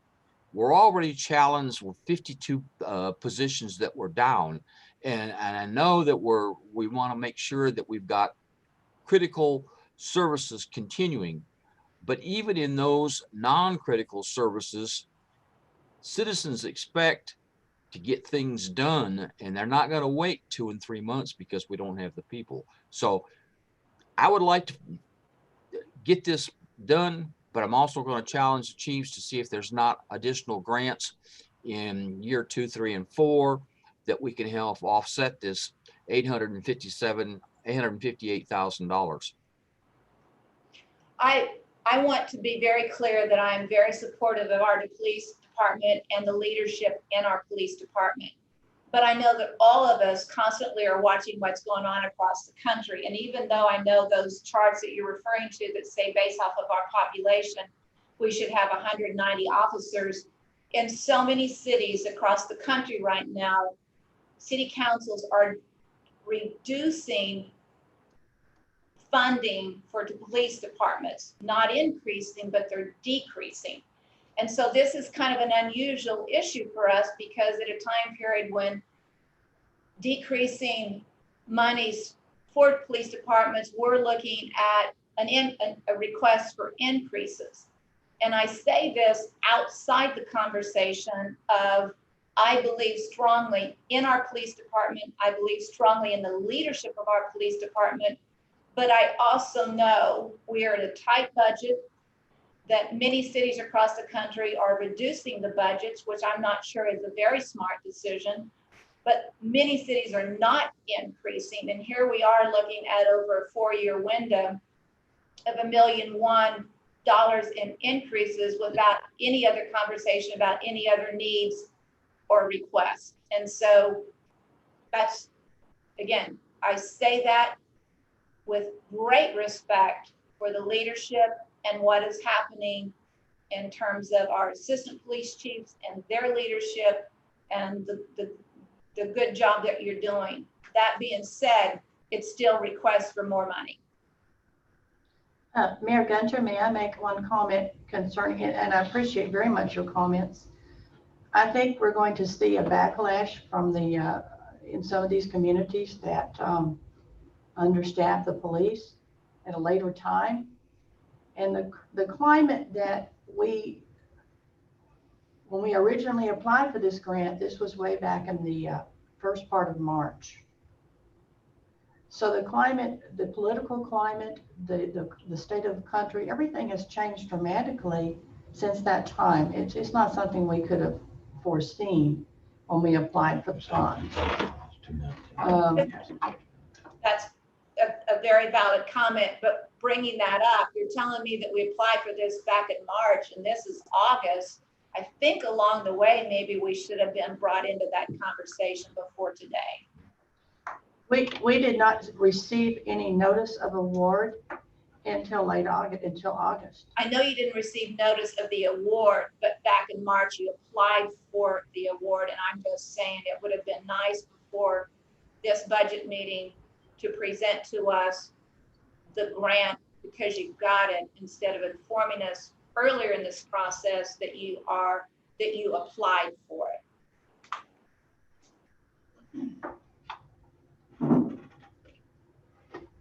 Mayor, if I may, this is Lane Carter. Yes, go ahead, Lane. Sorry. I think from the past, I think everybody knows how I feel about funding our police and our fire department. I just want to get this out there that I think it is an outstanding opportunity that we are able to find a grant to be able to fund the extra personnel that we've been needed since we've been severely understaffed for years. I know other towns who are defunding. I don't know what the levels of their officers were in relation to their population, but with us being from behind, and I kind of vaguely remember asking if there were grants for the police department when the SAFER grant came by for the fire department, wondering if we could do the same as well for our police. I understand that there's probably going to be some later on year budgetary expenditures for it to be able to fund it. But we've got some money coming in, $226,000, $227,000 off the grant, $54,300 off another grant. I think it's time that we trust getting our police officers to where they're needed, along with the body cams, and get them fully functioning. That way, as we grow as a city, there's no way that we will not be protected. I think I speak for all city council members that all city council members support our police department. This is not about not supporting and not believing. No, I'm definitely not. I'm just getting that out there. I just wanted to state that, get it on the record. I know we all support it, and it's hard that we have to try to find a way to come up on year 4 with the $364,000 to be able to fund. But we've got a grant coming in, and I just think it's an outstanding opportunity. I don't think anyone denies the fact that when we have an opportunity to apply for grants and receive the grants, it speaks highly of the quality of grant application that was submitted, because you don't get them awarded unless the quality of the grant writing and the need is not there. So again, it is with total support of our police department, total support of the work and effort, and total support of the leadership that exists. And I want to make that very clear. Absolutely. And it's not, there's no negative with that. I'm just trying to figure out where the funds are going to come from, and knowing that this year alone, we're only talking about the 2021 year, and 2 years, 3 years down the road, we're going to have some big numbers that are not going to be able to be negotiated. And I just want to say, when we accept, we've got to also be aware of the commitment we're making on future councils for funds. because we are committing to those funds with approval. Tina, what's our overall, what was our overall property tax property tax valuation increase? Over And the percentage coming to us? Over $1.2 million. And to speak to this as well, Mayor, we'll have four different options or scenarios, if you will, coming up later to try to discuss some of these needs and if we want or can fund them. I also want to speak to Lane's question about property tax, because what we are going to be looking at going forward in the 2021-22 budget is a huge amount of properties today that are on the tax rolls that will be taken to nonprofit status with Shannon's purchase of Community Hospital and all their adjoining properties, as well as several other things that have happened in the city, including the Council of Governments purchasing a large property that is taxable now and won't be. So what our property tax valuations and dollars look like now, we're going to have a huge hit to taxable properties in the next budget year of 2020 or 21-22, because all of those properties are going to go into nonprofit status. Tina, is there a way that you could get those numbers for us as a projection by the time? She has them, Lane. She has them? Okay. Yeah, it was from the Shannon community, it was about $300,000 to property tax revenue. And then you have the Council of Governments purchase of the oil field property. So I think that's 100,000. And then you've got Children's Advocacy Center that purchased properties that will come off of the property tax. You've got a building. There's a lot of property tax, currently taxed properties that will go into nonprofit next year. And we will have a hit on property tax dollars next year. Mayor Billy DeWitt, single member District 6. Is that not information we need in discussing budget request? Billy, I did call the appraisal district and discuss that with them. It will not impact the 2021 budget that we're discussing right now. If it does, or when it does have an impact, it would impact the following fiscal year. Okay, but if we're making decisions about funding out about 4 years, wouldn't that be information we'd need to have now? We will not and cannot have that information until probably around April is when they start doing property valuations, and that's when they would value all of those properties. And then next year in July, on the 25th, we'll get our certified values for that following year. But we can project them now, Billy, is the point. And that's the reason I've had Tina look at the impact of the community Shannon Hospital issue. We did take a look at, I think, the Council of Governments purchase of the oil buildings and land there. And then, of course, the Children's Advocacy Center that will be impacted as well. So you're probably looking at an almost $500,000 impact from existing tax properties into nonprofit status. So if we're looking at $500,000, are we talking about the actual revenue that the city would receive, or are we talking about the taxable values of the property? That would be the taxes that the city would receive in property tax dollars. Okay, thanks. All right, next slide. I think Frank and Chief Carter, I think we're moving on to the fire department if there's no more questions from council on the police department requests. So thank you. And let's move into fire department and Chief Dunn. Okay, Mayor, again, this is this slide goes over some initiatives that have already been covered by City Council in the budget. In fiscal year 18, we added 8 additional firefighters, and then the SAFER grant was approved the following year with those totals as well for each of those years. And this current 2021 budget, we're funding a total of $385,148 for that SAFER grant.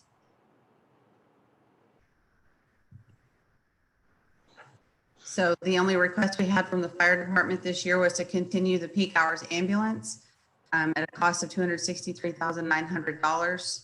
And I'll let Chief Dunn speak to why this is necessary and how well it's working. But we are, just so you know, recommending to fund that with that charity care reimbursement that we're still receiving.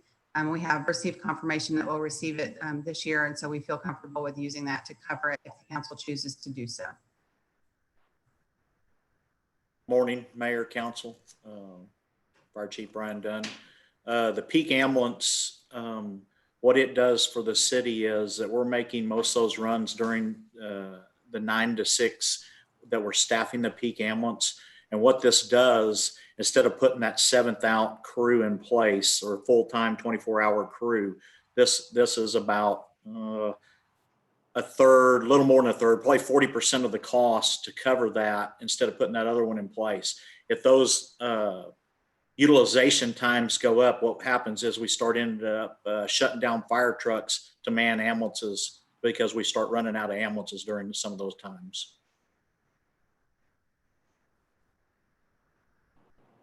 And you go ahead and comment, Chief Dunn, on the funding with the charity care, which generally pays for that. Yes. Yeah, so what it's been called in the past is a Medicare supplement. The federal government's changed the name of the program. It's now called charity care. And we've got confirmation. I believe it's 400,000 and change that we're going to receive from that. Does that sound right, Tina? And this money we'll get final confirmation. They give us their estimate and usually they're pretty much spot on. You'll get final confirmation at the end of September, and then the city generally receives the money in early October. Any questions for Chief Dunn from council?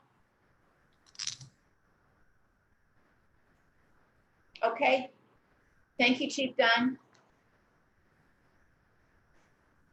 We'll move into the equipment replacement, and this is, every time we have a city council meeting, we very often have in the consent agenda things that say budgeted items, replacement of X, Y, and Z. And so what I wanted for us to be able to see today is what is currently in the budget that we're reviewing in terms of dollars by area and what kind of quantity of units, new purchases of equipment we would be looking in as we approve this budget. Yes, ma'am. Thank you, Council. This is Shane Kelton, Director of Operations for the city. We kind of had a brief conversation back when we were discussing our enterprise funds. And so today we brought back not only for what the general fund is looking at, but we also brought back so we could see total for general water, sewer, and the stormwater funds. As of right now, we believe that these are going to be the primary funds that are going to be purchasing equipment. If something happens later in the year in another fund, the airport fund or one of those where they need a vehicle, that'll kind of be a one-off, but right now there's no projections for replacement in those funds currently. You can see the general fund, we currently have budgeted 1.3 million, water fund 674,000, sewer 458,000, and the stormwater fund 460,000. We kind of have the number of units broken off by fund is what our expected replacement will be. General fund will be 28 units is what we're expecting to replace right now, plus our leased equipment. We mentioned this back in the enterprise fund workshop that this year our leased equipment, which we call our yellow iron, which is our motor graders, our backhoes, that type of equipment. We have gone through our last lease and 5-year lease. We're into year 6 of that equipment, and it's time to refresh and replace that equipment as well. So we will be going out for bids and also a RFP for municipal leasing options for this equipment. And so you can see, and we'll get into leased equipment, or we'll show you how much we're looking for as leased equipment in the next slide. But as you can see, as we move on through water, 16 units plus the leased equipment, sewer 2 units plus the leased equipment, and stormwater looking at 6 units plus lease equipment as well. So next slide, please. We broke this down by type, equipment type, so we kind of know what we're looking at across the board from equipment type. You can see up at the top, we have it broke down by the fund, and then the totals off on the far right there. We're looking at our lease units. We're looking at a total of 35 leased units, and this will include anything from again motor graders, a lot of backhoes, skid steers, compact track loaders, wheel loaders, those type of things. So it's a combination of all of that. And we'll bring that back to you later in this next fiscal year. Just looking at 1/4 ton pickup, which a Ford Ranger, a Chevy Colorado, that type pickup. 1/2 ton pickups, we're looking at 11 across the city. Medium duty pickups, looking at 13. That's going to be your 3/4 tons and your 1 tons. Mowers, 4 mowers, 1 trailer for animal services. Patrol units for PD, we're looking at 11 patrol units this year, 1 patrol motorcycle, and 1 unmarked unit for PD coming out of the general fund replacement fund. Next slide. Looking at 2 boats, one for the Lake Police, Lake Patrol, and another one for Lake Operations. Looking at 2 tractors, 15-foot shredder for one of those tractors, 2 light towers for the water department, water distribution, and sewer collection bunch, another 6-foot shredder for the stormwater department, 1 street sweeper in the stormwater department, a vac truck for the sewer department, a small UTV, a Gator type, John Deere Gator type vehicle, and then 1 ambulance. Kind of rounds out what our expected equipment purchases replacement are going to be this year. Of course, I want to also, this is proposed. Between now and the time that everything gets bid out and we bring back, we could have other issues arise that we need to kind of switch something out that was here for something else that may have been taken out of service due to a complete failure. And so, you know, these numbers are, although this is our best estimate right now, these are somewhat flexible in what we will be doing as time goes along throughout the year. And of course, if any chances come up for any grant opportunities or other funds become available for equipment replacement, the need is definitely greater for equipment replacement than we actually have the funds for. But based on our funding right now, this is our most critical needs that we have on the books right now. Well, I think it's very important that you've pulled all this together for our overview, because I think it makes it easier for us to understand when we go to consent agenda and we say these things are budgeted. We kind of know what the overview is going into the budget, and also obviously understanding that things happen and decisions have to be made to replace equipment because of accidents or wear and tear, whatever that doesn't happen. But this is a great overview. I'm assuming we do a spreadsheet of an Excel spreadsheet of some sort that lists all the equipment that we have by department and understands sort of the life of that equipment, or traditional life of the equipment, so we can kind of look at on an annual basis what we're looking at. Is that how we come up with this information? Yes, ma'am. We start off with, oh gosh, it's probably, if we printed it out, it'd probably be a 20 or 30 page document which is the base document we start off on. And then we start narrowing it down by department and then by division. And we just keep narrowing it down and working through. And it's easy when we start looking at, and just by age and our primary sorting factors, just by age and miles or hours, depending on the type of unit we're looking at. We start getting those base criteria in, and then we start narrowing that down. And finally, you know, when we start getting down into the very end of it, you know, we're basing it off of cost per hour or cost per mile on that unit versus its age, and you know, a lot of different factors. But yes, ma'am, it takes Ryan Kramer and myself and Patrick. It takes us, a good 3 or 4 weeks to go through all of that data and pare it down and narrow it down, and based on the current conditions of each piece of equipment. Well, thank you. It's quite an extensive. Yeah, I know it's a big project, but obviously from budgeting perspective, we need it. I think that Billy has a question. So Billy, can you hear me? I can, thank you. Shane, how many boats do we have and what is the life expectancy of the boat? There's multiple boats in different kinds of boats in multiple divisions.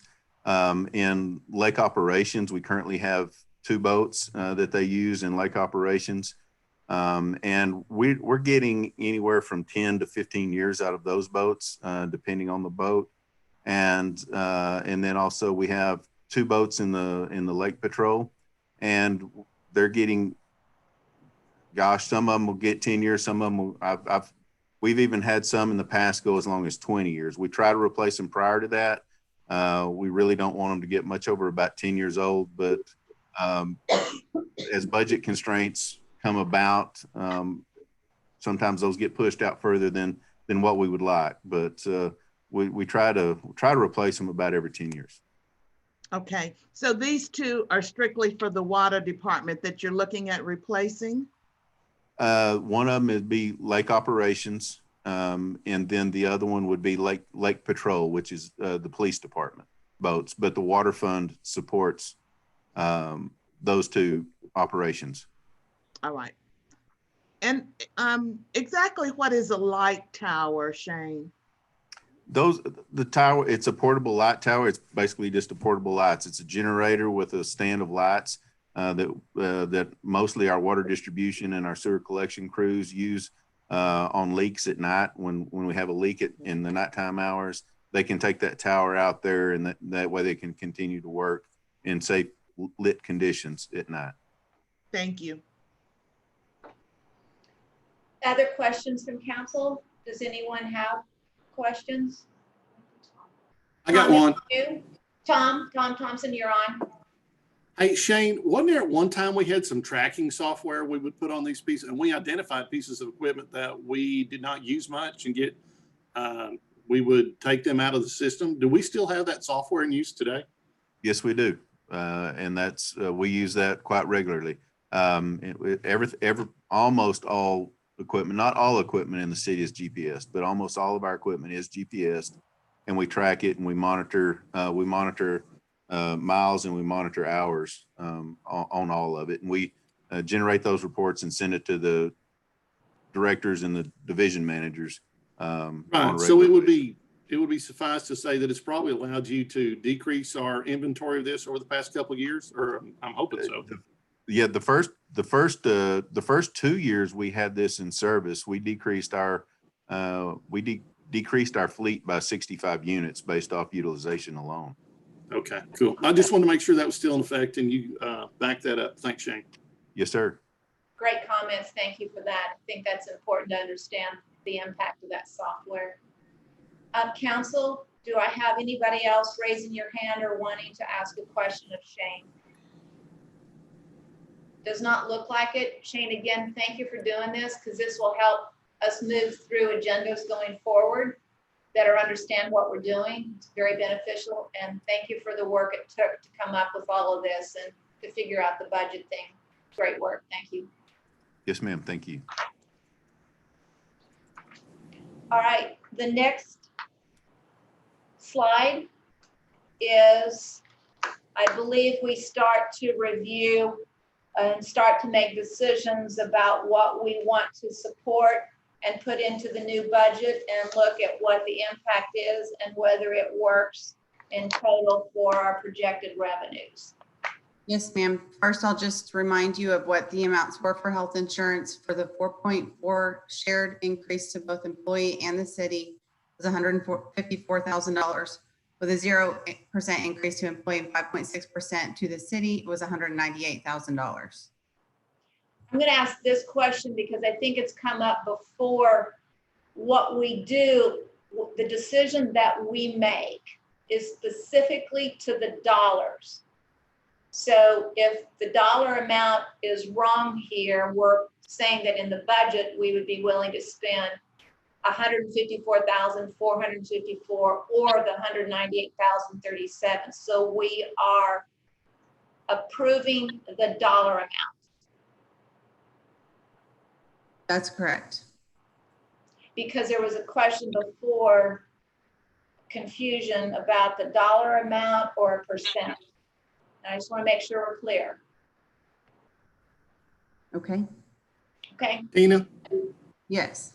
it's Tom Thompson. So what we're really looking at here is 44,000. If we're either going to pay 198 or 154, that's right. So the question is the 44,000. That's right. All right. Thank you. That's all. And Mayor, to your point, these are estimates, but we expect them to be very close to these numbers. And so, yes, you're right. You are approving a dollar amount. And I just want to make sure that's clear. That's the dollar amount we're approving. So do I have questions or comments or input from council on these two considerations? Harry Thomas, single member District 3. Just a real quick, and I think a follow-up of what Tom Thompson said is, you know, the 154,454, it's going to be paid one way or the other. The difference between that and the 198 is the 44 that Tom talked about. During these particular times, if we can find that kind of money for this particular budget, I'd like for the city to fund that increase and not spread it across the employees that have already been impacted in one way or another. Now, having said that, I'm not sure if Tina's got that money located or not, but that's what I would like to propose. Do I have comments from other council members? Mayor, Tommy Hebert. Yes, Tommy? I agree with Harry. I'm really holding my thoughts until we get, I'm going to say to the end where Tina says, here's the total requests, here's the money that's available.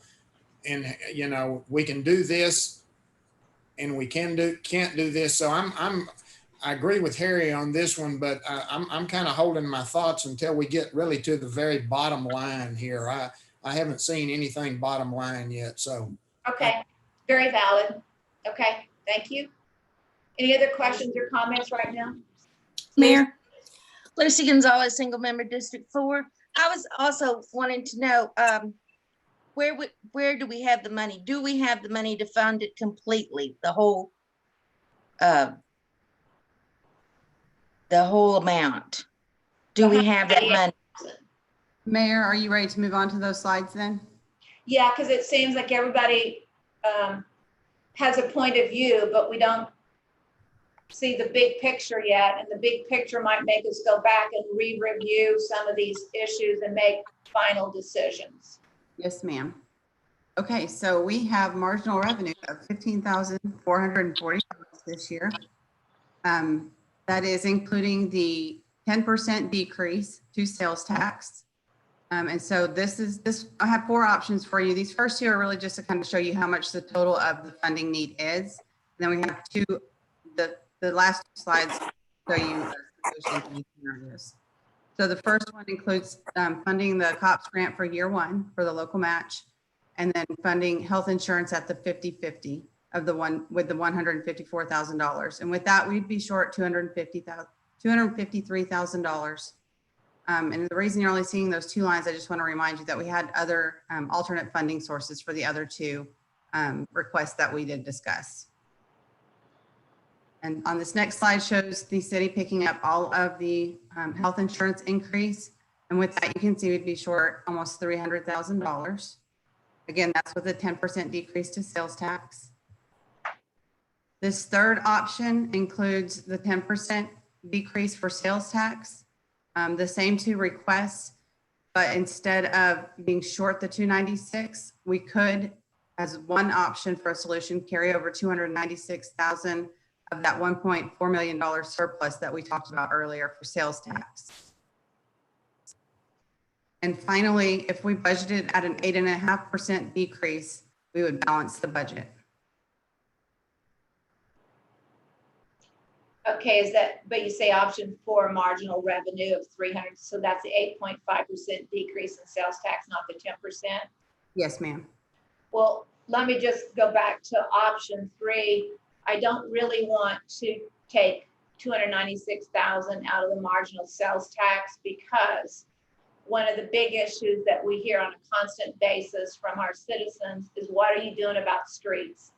We need to focus on the streets, the streets. In the past 2 years, we've been able to take sales tax revenue over and above the budget and give it to Shane Kelton to continue to work on and improve our streets. And so I would very much not like to take any money out of that marginal sales tax dollars to fund these issues. I think it needs to stay in the street. We need to authorize that money to go to streets.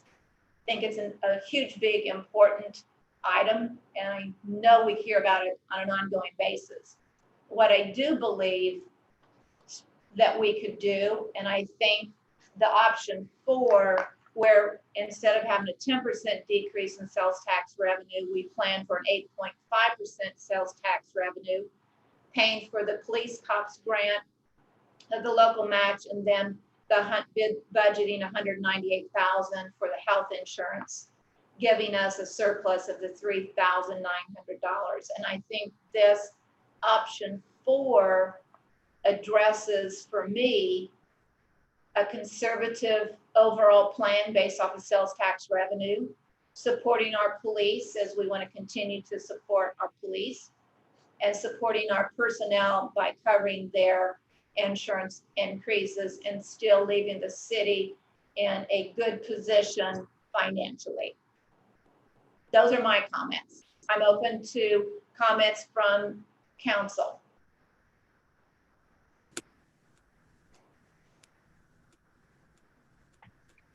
Mayor Harry Thomas, single member District 3. I agree, but I want to make sure that as we get into fiscal year 21 and we see that sales tax decline more than that 8.5%, we've got a way that we can address both the first year local match with the police cops grant and funding the health insurance. So I don't know if there's a combination of option 4 and option 3, but I mean, I understand that this is certainly just setting the groundwork for the budget, and budgets are fluid and we're going to change them. But I do want to make sure that we've got a way to cover that if for some reason or other our sales tax is greater than minus 8.5%. Danny, I'm going to speak to that because I want you to talk through what we've had to do over the past few months with what's going on and our constant review of expenses to keep in line any negative impact to sales revenue versus budget. So Daniel, you want to talk to that and make sure council understands how you're managing on a day-to-day basis. First of all, I'd like to start off, and I do want to mention that the 8.5% is still a very conservative number. Based on trends and based on projections that we've looked at, we feel pretty confident that the 8.5% is not going to be an issue moving forward. I will tell you that back in, it's recent in 2014 that we had a shortfall in our sales tax revenues. We did everything we needed to do as a city staff. We met, we strategized, and we developed plans to reduce our expenditures. And again, part of what I'm doing right now with a hiring freeze and other expenditures that we're cutting back, we could very easily implement as well to make sure that we come out in the black again at the end of the year. In the years that I've been here and working very closely with council members and their finance department's done a great job as well. We've always made sure that we're in the black, and that is our responsibility. Again, I feel very confident with the 8.5%. I think 10% was a very, very conservative number. So I really do feel that 8.5% is very achievable with the numbers that we're seeing right now and moving forward. Again, we'll monitor this every single month to see where we are and make adjustments as we go. So I do feel confident that we can reduce our expenditures if need be. Billy, did you have a comment? I think someone was talking a minute ago. Someone have a comment or question for Daniel and or Tina, or comments about any of these options, 1 through 4? No, Mayor, I didn't have a question. My only comment would be that I support option 4. Okay, thank you. Anyone else? With no other questions or I have comments? a question, Mayor. Oh, sorry, Tommy, go ahead. Yeah, sorry. Tina, we haven't seen a slide yet, or maybe we're not going to. We haven't even discussed any potential salary increases for employees. Is that something that is not included in any of your options? I believe, Tommy, that we have approached this budget with no increases. It seems to be a year when, based off of the statistics, we can't do it. And when you take a look at the number of citizens who have had such a negative impact on their income, their salaries, I think it would be wrong for the city to approach increases in salaries, particularly with us picking up the health insurance costs. Too many citizens have had financial impacts, and I think we need to be very considerate of that. I have a question, Tina. You know, if council, and I may be the only one thinking this direction, could we say come back in 3 months, 6 months, one or the other or both, and say, okay, here's what's going on with our sales tax number. Could we then say we will then allocate, use a portion of, and I heard what the mayor, I heard you about the streets. Streets are obviously a high priority for me too, but I think we also need to consider our employees. Tina, could we come back in 3 months or 6 months and say, here's what's going on with our sales tax, and then potentially use part of that for an increase at some point in the future this year or next year? Yes, Tommy, if you request that to be on the agenda, we could put it on there quarterly, biannually, however you would like for us to do that. I'll just throw that out for discussion for the council.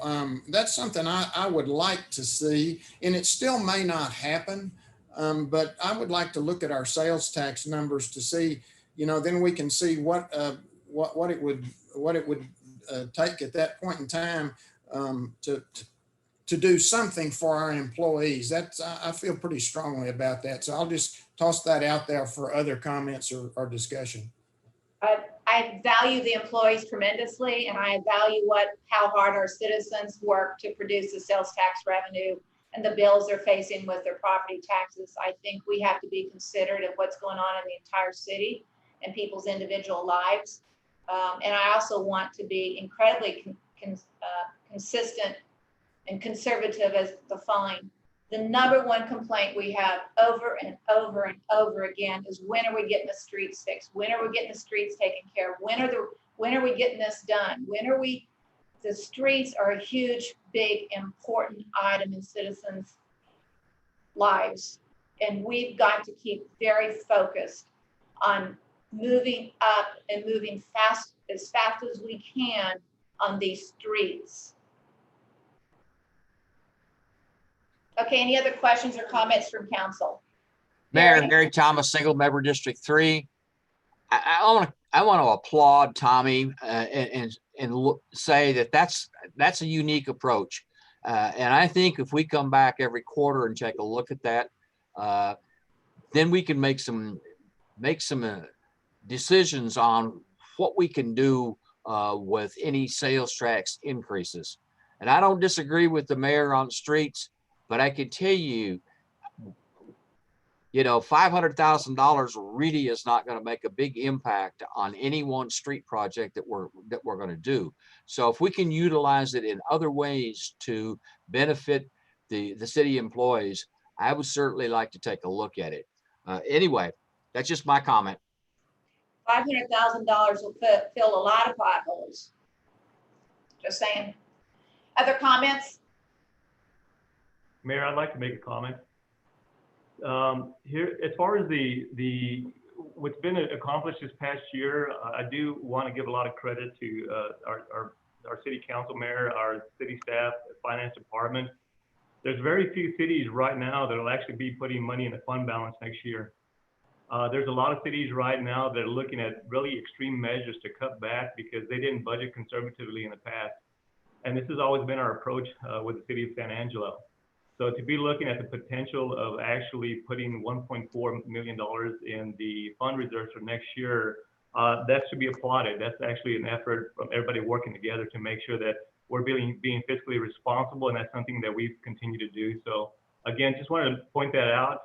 That is something that I'm proud of. I'm glad that we have the leadership and the staff that work so well together to ensure that we're doing everything for our citizens to provide the service we have, but do it in a fiscally responsible manner. Thank you. All right, with that, Tina, is there anything else? That's it for this portion, Mayor. We do have a couple of slides to talk about expenditure cutting measures, if you want to talk about those today. Sure. Okay. So the current cost saving initiatives, like I said, that we've already initiated, include adjusting the hiring practice, travel restrictions, again, referring to the hiring and travel freezes, and then utility management. That's something that Ron Lewis facilitates. Is Ron on the call? Do you want to talk about what that utility management means? I'm here. Mayor, Council, this is Ron Lewis, Facilities Maintenance Manager. Can you hear me okay? Yes, sir. Okay, good. I lost my picture to see y'all. I was watching y'all too. So I don't have any slides prepared today, but I think I was just going to kind of want to go over in general. Over the past many years, back to 2007, we have, I think every year, signed an agreement with a consulting firm that works for AEP Texas. And they brought that to us in 2007.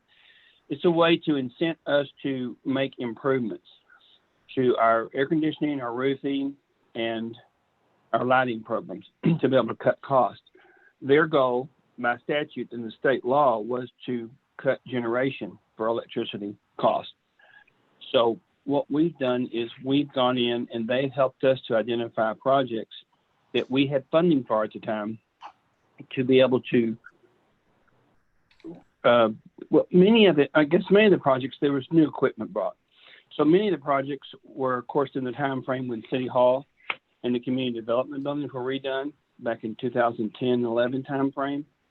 So we received actual dollar amounts, checks from AEP directly to us that for rebuilding those buildings or renovating those buildings. And we have over the years received monies and put those into an account that we turned around and spent those incentives on other projects and to decrease the consumption of electricity there. So we've done a lot, and it's mostly been by factor of renovations and replacing air conditioners and new roofs. So the cool roofs, as you may be aware, all of you, of the white roofs, of the single ply membranes, those really cut down the heat load on the building. So we've done a lot of good in that area. And we have automated systems that let us monitor our air conditioning and adjust schedules. And that makes a big difference because our air conditioning systems are not like you and I have at home. They don't come off and on. In most cases, they run with chillers and boilers, and they're always pumping water through the building. And the air handlers are what can be regulated, but there's always the air blowing in most of the buildings we have that had been renovated. So we continue to work. We have some projects underway, very small ones in the sense of what the money will be paid to us, but the savings can be calculated out much better. More recently, you're aware that you may be aware that we replaced the chiller at the police department. And so we'll start seeing savings on that. We already are now because it's been actually hooked up, I think, 2 weeks ago now. And we have some other lighting projects going on. A couple of years back, the operations department funded some replacement of lights over in the what we call City Hall Annex now. And that was a big return to us initially, but also in savings of electricity. And we've been watching our electric bills. Recently, we looked back at the past and saw that our reductions in our costs for that building have been significant, from an average of about 5,000 a month to about 4,000. So plus or minus, but that's a big difference when you can save that much electricity. Some of that is by air conditioning systems. Some of it is by the controls or thermostats, as you'd say, a control system that's computer based. So I'll be happy to answer any questions, and I can provide information to you. I didn't prepare slides. I do have stuff I can get to you if you want to talk about it more specifically. Well, Ron, what I really want to do, and I thank you for that update, is to make sure that we have an ongoing awareness day after day about how to save on utilities. And so it's being aware, it's a conversation to make sure everybody is aware on an ongoing basis about how to cut utility costs. Turning off lights, adjusting temperatures down, setting a minimum temperature per room, making sure if the room's not being used, the lights are off, the air conditioner's reduced. There's just a lot of day in and day out, making everyone aware of how they can impact costs. Mayor, what you see on the screen right now is really, there's still certain measures that we're working through that are very preliminary. We're not quite ready to discuss at this point, but we just wanted to put them out there just to let y'all know that these are discussions that are being had and strategies being put together to implement as well. But again, just want to give you a quick summary on those, or a quick bullet point on those. Thank you. Yeah. Questions or comments from council? Okay, thank you. Tina, what else? Tina, I wanted to come back to this slide quickly. That $3,900, we will we have to balance. We have to adopt a balanced budget, so we will need to move that $3,900 into one of the lines. My recommendation would be to put it in health insurance, since that could slightly fluctuate when we get actual numbers. And then if we don't need it, it would just fall to fund balance. Yeah, and I want to make another comment as we talked to one of the things that came up. If you take a look at our performance on sales tax on a quarterly basis, what we can't do is get into the business of thinking if one quarter has a good increase, that the second quarter won't have a decrease to plan.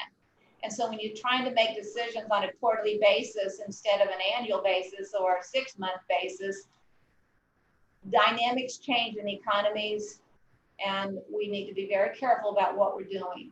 So with that, I'm assuming no one would have a problem with moving the 3934 into health insurance, unless someone has another idea about where to move that 3900. Whether it's in equipment under Shane's world, is it something else that has been reduced that we might need? Mayor, Tommy, Yeah. I think Tina's correct. I think that the health insurance line item is a good line item, because those numbers may be as fluid as any numbers that we have. Yeah. So I would agree with Tina. Okay. With that, Tina? Okay, this is the final discussion item, Mayor. We have, I don't know if Julia, do you want to take this one, or do you want me to explain this? Go ahead. Okay. We have new laws in place, and right now our council meetings are scheduled for the 1st and 15th.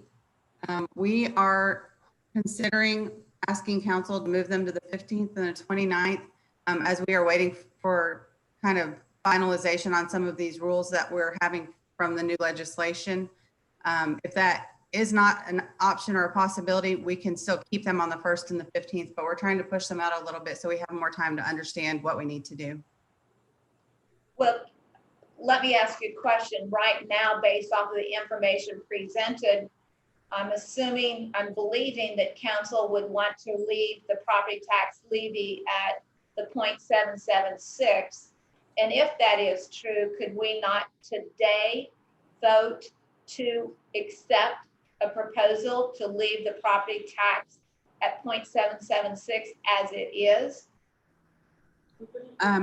Teresa, do we have to have a public hearing on that, correct?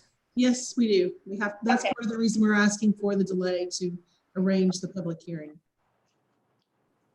All right, well, here's going to be my comment. I know people make plans, and so most of us have blocked out on our calendar the first and third Tuesday of every month. So I guess everyone should take a look at their calendars and see if that right now presents a problem. This would be the 3rd and 5th instead of the 1st and 3rd. And like I said, if we have to do it on the 1st and 3rd, then we will make it work. We'll figure it out.